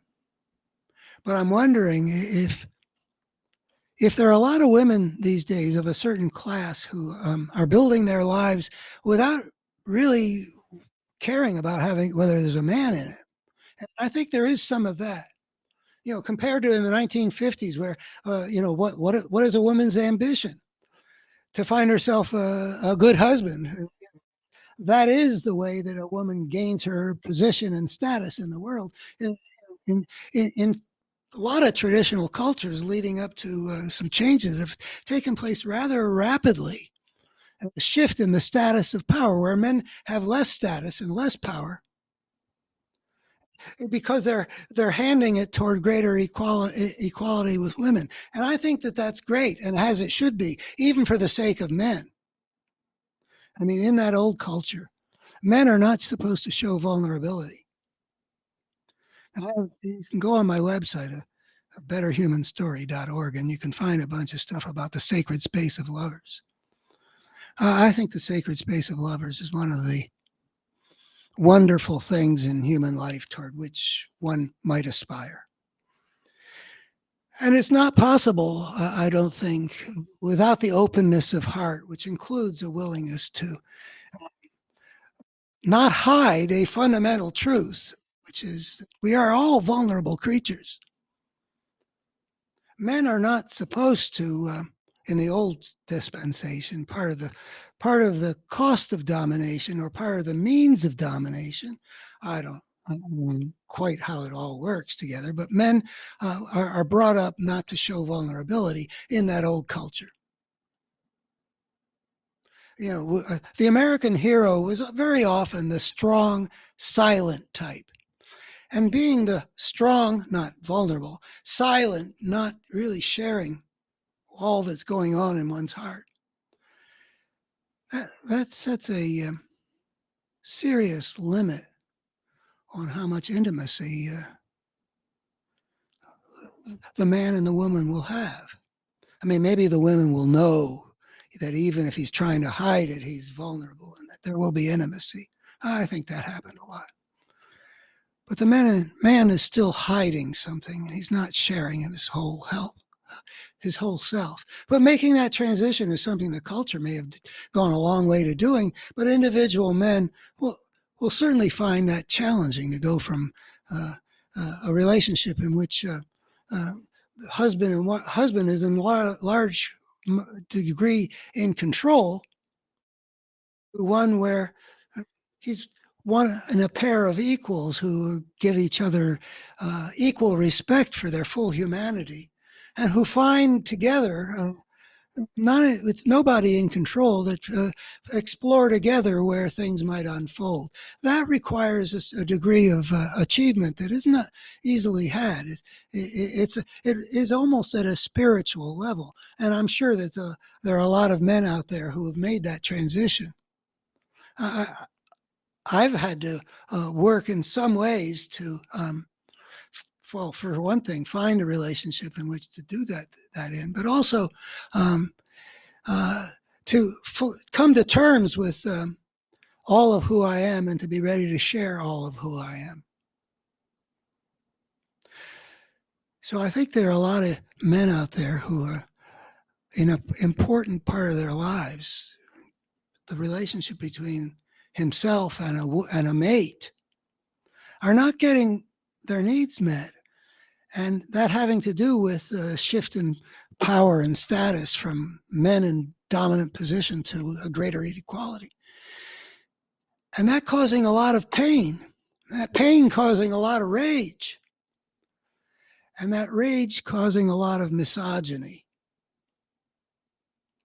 anger at the women who have gotten the status and power to stand up for themselves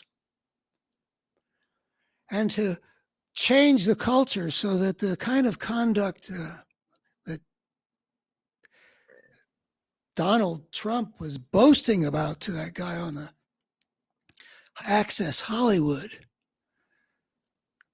would be as disqualifying as it really should have been. I mean, kinds of things that Donald Trump and Harvey Weinstein have done fit together more with the way the world was than with the way the world is now. But there are a lot of hurt and angry young men. I am imagining, again, I don't claim to know, but I'm imagining that maybe the reason why there are so many men who are supporters of Trump, who sort of meet that profile of having a social class and age of education, that maybe for them, the Access Hollywood tape is a plus and not a minus in their relationship with Trump. He acts, according to this hypothesis, Trump's sexual assaults on women, his flagrant refusal to rein himself in at the behest of any woman, keeps defaming her. All of that expresses the rage of these men who have these misogynistic impulses because they've been the victims of a kind of cultural change that left them unfulfilled at a really central part of human life. I think that even male chauvinists have a deep need for a fulfilling relationship that works with a woman who affirms them in their manliness. They've been brought up to have a kind of manliness that women aren't as inclined to affirm as they used to be. So there's going to be a lot of frustrated, deep, emotional, sexual need in a lot of men. And it's not beyond my imagining that part of what we see is that these young men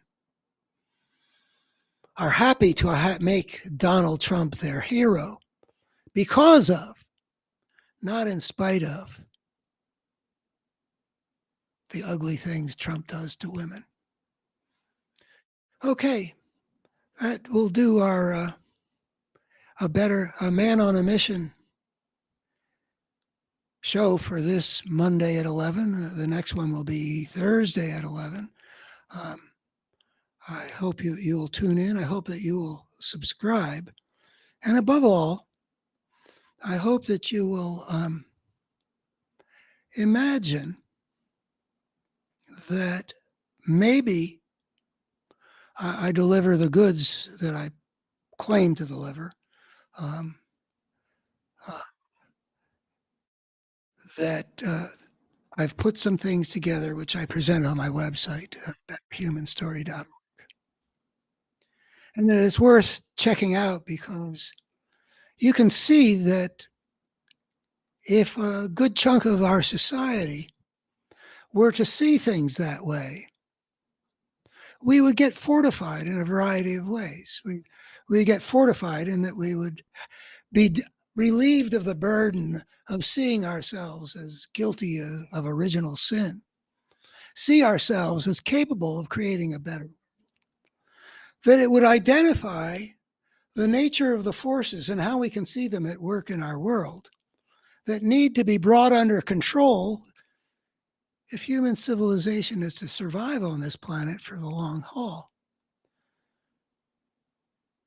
rather than be driven by those forces into self-destruction or at least a self-inflicted catastrophe. And it will clarify essentially how to see this challenge we need to face in better ordering our civilization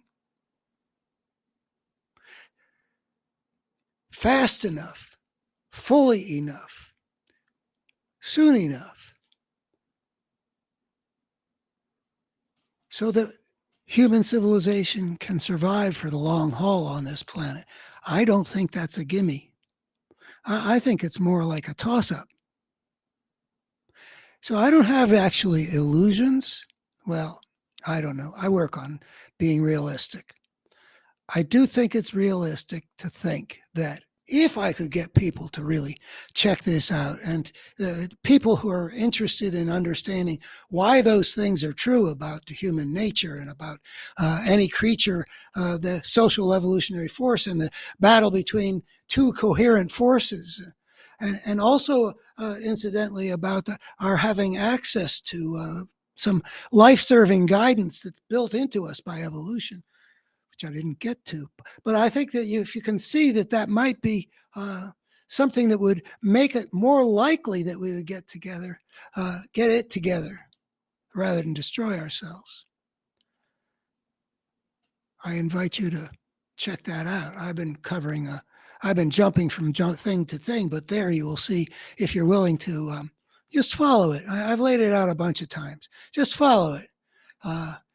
It'll get you there. And if you would want to know if those things were true, you should check it out. And I don't think that if we had, I don't know how many people, but I'm afraid that some of it is just, would die with me. So if we could get it out there so that it could do some good, not like it would be, save the world, but if it's a toss-up, and if these ideas that put some important questions into an importantly different light, if all that holds water, and you get enough people looking at things, and I don't know what enough is, but just me at this age is certainly not enough. I feel like I've failed on my mission to the extent that I think there's a lot that would get wasted if I don't succeed. So that's why I'm a man on a mission. If you think that it would be important to know the central, to be able to perceive the central challenge that we face as a civilization creating species, and if you think it would be important for us to know that we are better creatures than we have thought ourselves to be, then I hope you'll check it out. All right. I also think that it helps us in our immediate American crisis to see this is part of the whole ball of wax for humankind that's been there as soon as we became the civilization creating species. If we ask ourselves, are we going to get it together to create an international order in which a nuclear holocaust cannot occur?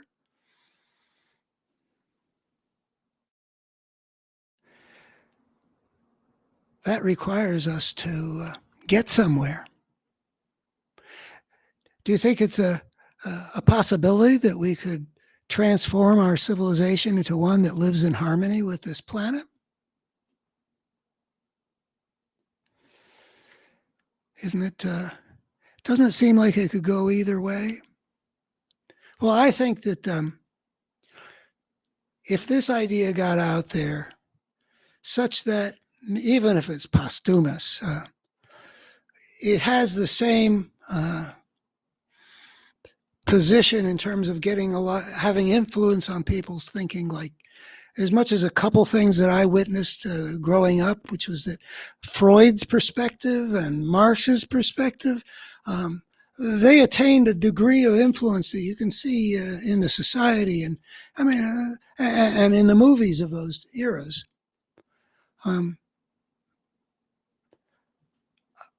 I aspire to that, and I can imagine that if we're at a tipping point, it might have some influence. I know that ideas don't all by themselves just change the world, but I think we would see things much more clearly. We would believe in ourselves. We would be more connected with our moral, spiritual passions, and we would understand the nature of the drama that we're engaged in America and as a whole civilization on this planet, and have been ever since our species took this unprecedented step. We will see ourselves as capable of much better. And I think that'll help us actually create something much better. So that's what I'm aspiring to. And I'm just here winging it with you as my best effort to invite you to follow me, subscribe to me. I'm going to do my very best to present what I've got that I think presents a valuable and valid picture of some important things. And if you want to see what it looks like when I'm not just sort of like playing jazz here, which is sort of how I see these conversations of a man on a mission. I don't know where I'm going when I start these things, and I like it that way. But that's not how I write. And so if you want to see whether what I'm alluding to can be laid out in a way that compels you to see it, that maps it out, that shows the causes and effects, that brings in the evidence and applies the reasoning. That's what I, was trained to do. Doing a lot of radio conversations back between 1992 and 2002. Radio conversation was the center of my creative life, and I love doing it. It did involve a dialogue with callers, but I did regard it as an art form, and I was a guest on other people's shows around the country, and loved doing one with Fred Anderle, who was an institution in Columbus, Ohio, and every month for 10 years, I would frame a question and we would discuss it with callers. I love the art form of conversation. But here I am, and this is not conversation. It's monologue, and it requires the old dog to adjust somewhat further. But anyway, on my website, you'll see what I've been trained to do, which is to argue something compellingly, using evidence and reason. And I think I can say, from a secular worldview kind of view, where we believe things because the evidence shows them to be true, I think I can say that there are some important blind spots in the contemporary secular view that a better human story will fill in.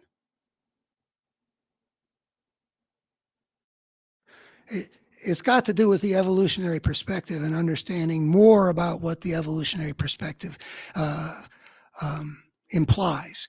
First of all, it implies something really important takes place when a creature steps across the threshold and starts inventing its own way of life. That is a big deal. Something new in the history of life really warrants looking at what are the implications of that.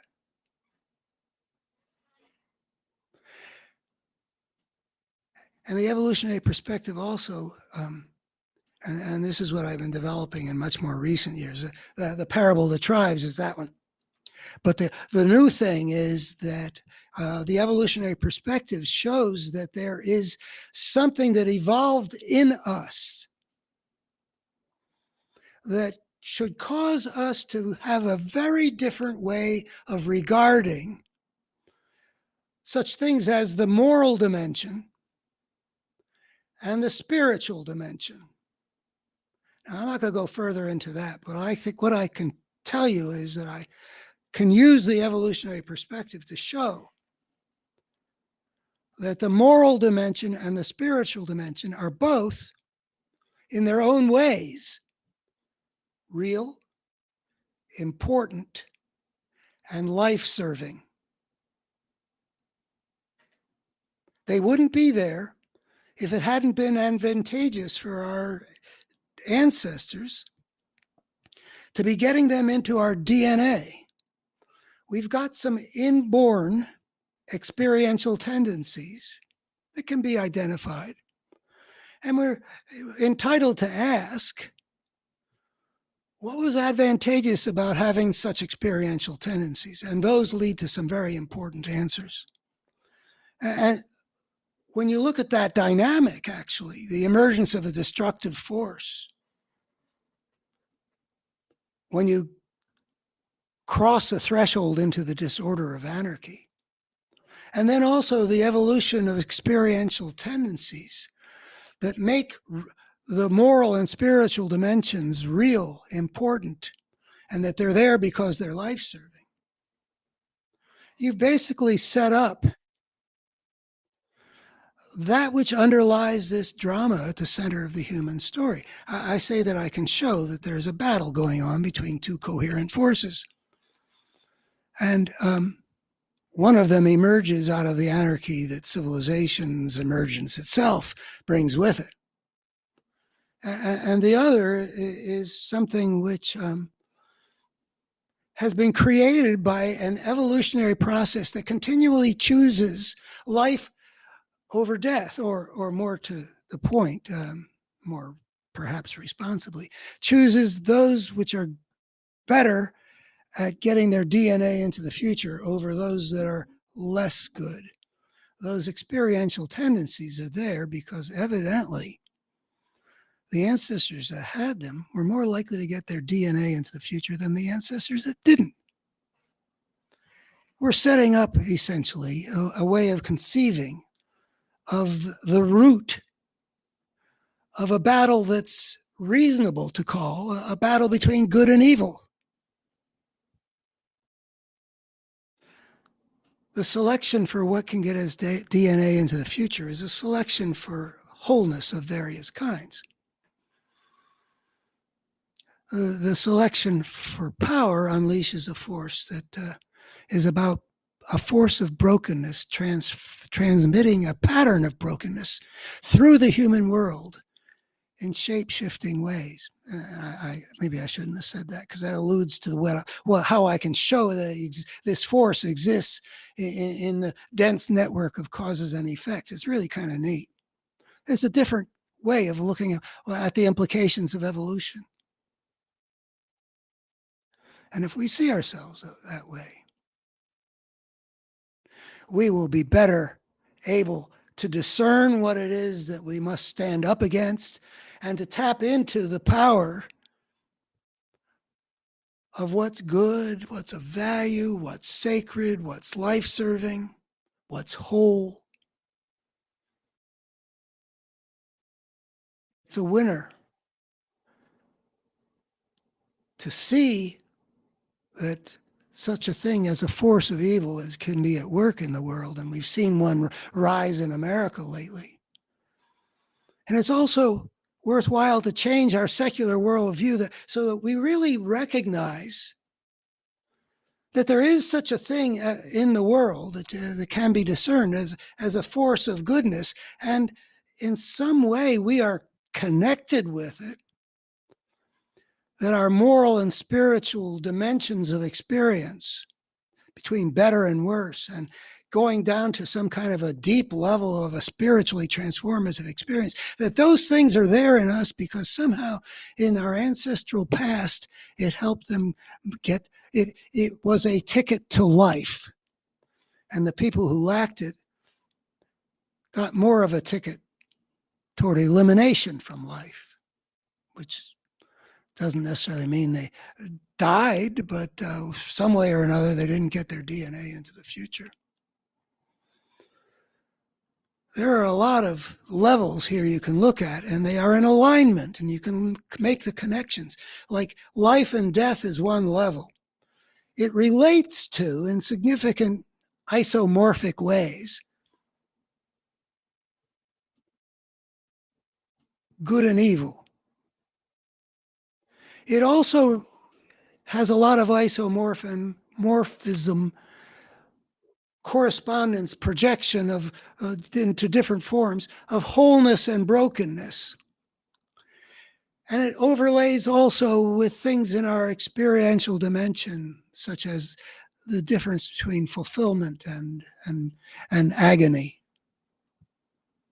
There are a lot of isomorphisms that you can see that have been at work that become visible if you explore what the evolutionary perspective shows, what it means when something is continually choosing what can make progress along the path of life on Earth over what cannot. There's another layer that I was going to go into, but I think I should probably bring this to an end. But there's one of the bridges in all that interests me, that I'm still trying to think through, is that on the one level, there's a choice between life and death, which the process of selection basically makes that selection. But then there's the quality of the experience of creatures that get developed through that evolutionary process. And value can't exist except that there are creatures for whom there is a better and a worse, and that emerges as life evolves.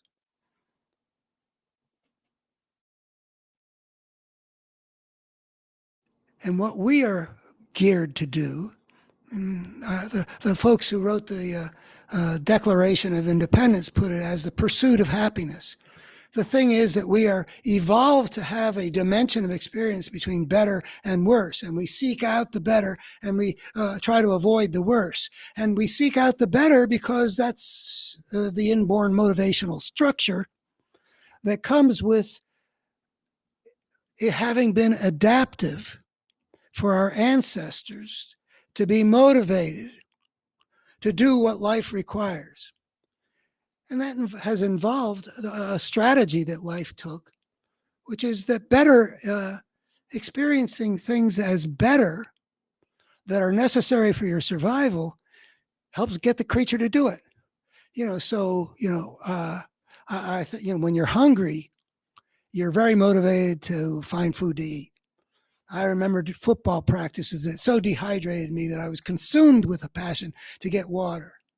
And we all know about sexual passions, which has more directly to do with getting your DNA into the future. So we do, because it is fulfilling to us to live according to a nature that was selected, shaped, so that we would be motivated to do what was life-serving. Fulfillment and life-serving are in considerable alignment. But life-serving is from the inside, and life-serving is looking from the point of view of the system. So anyway, at some point, I think I might want to talk about. You can definitely find the good in the realm of the experience of creatures like us and not only us. But whether or not life itself is good in a meaningful way of conceiving of value, independently of the experiential level, I think well, it's a bit hard for me to think that through. We certainly do have evolved to be motivated to act like life is everything. I mean, if we're gasping for air, we need air, and we're under the water, about to suffocate. We've got huge motivation to get our heads above the water and breathe. And so it is with a lot of lesser motivations. They are life-serving. And what's life-serving is, in a large degree, aligned with getting us what feels good to get. But life is also not just about fulfilling creatures. Our search for fulfillment takes place in a wider system in which there can be parasites that make us feel lousy, but do what they do. I don't know if you can speak of parasites as having needs, but whatever you want to say. The thing about the evolution of life is that it's not intentional, as far as anything that I've ever seen. It's whatever works, and it opens up room for complete opportunism. I mean, if there's an ecological niche and some mutation or other leads a creature as it reproduces to evolve toward being able to occupy that niche, that'll happen. There is no king of the beasts, it's all completely circular. The war of all against all is sort of characterizes the, you got parasites and hosts, you got predators and prey, you got symbiotic, whatever works. And there's a lot of conflict of interest that's built into a system that's just emerging with no particular, and completely opportunistically. So, it's not necessarily like I wouldn't know how to prove that life is a good thing. I think I can prove about the good, better and worse. Once you've got something like what we're involved in here, as creatures for whom there is a better and a worse, I think I can prove that. But can I prove that life is better than no life? The net value to all creatures who experience things in terms of better and worse, value or no value, fulfillment, agony, I don't know. I don't think so. I think that the opportunism of the system means that eventually they will create creatures for whom there is such a thing as good and evil, because of but there's definitely such a thing as better and worse. It is better for a kitten to be stroked so that it's purring in somebody's hand versus being tortured in somebody's hand. That is where the rubber hits the road. It is simply better. And that evolved but it was all opportunistic, and no guarantee that I can't provide a guarantee that if no life had emerged on Earth, would that be a bad thing? I feel it. I feel that it would. That's my dedication, actually. I don't want this thing to be destroyed. I think life on Earth is something sacred and beautiful. Um, uh, and I think what we as a species bring to this thing um, is amazing and extraordinary and has the capacity to be something beautiful. I don't know if I believe that we're heading that way, but I think we would be capable of it if we did what we need to do well enough and soon enough. I do care. And sometimes I wonder when I think about my audience, which such as I have, how many people really do care about which way it goes for human civilization? I think it's a toss up, and I care a lot. Can I assume that other people care a lot? I think most of the liberal people I know have feelings about peace being better than war and have feelings about the need for us to treat this planet with a degree of loving care. But do they see themselves as players in determining whether we're going to meet that central challenge? Enough to be motivated to go take a look at a better human story that might be a useful addition to all the things we try to do to lead to a better outcome. So I care. If you care, I invite you to go to a better human story. I invite you to be back here on Thursday at 11 for another jazz session on these matters.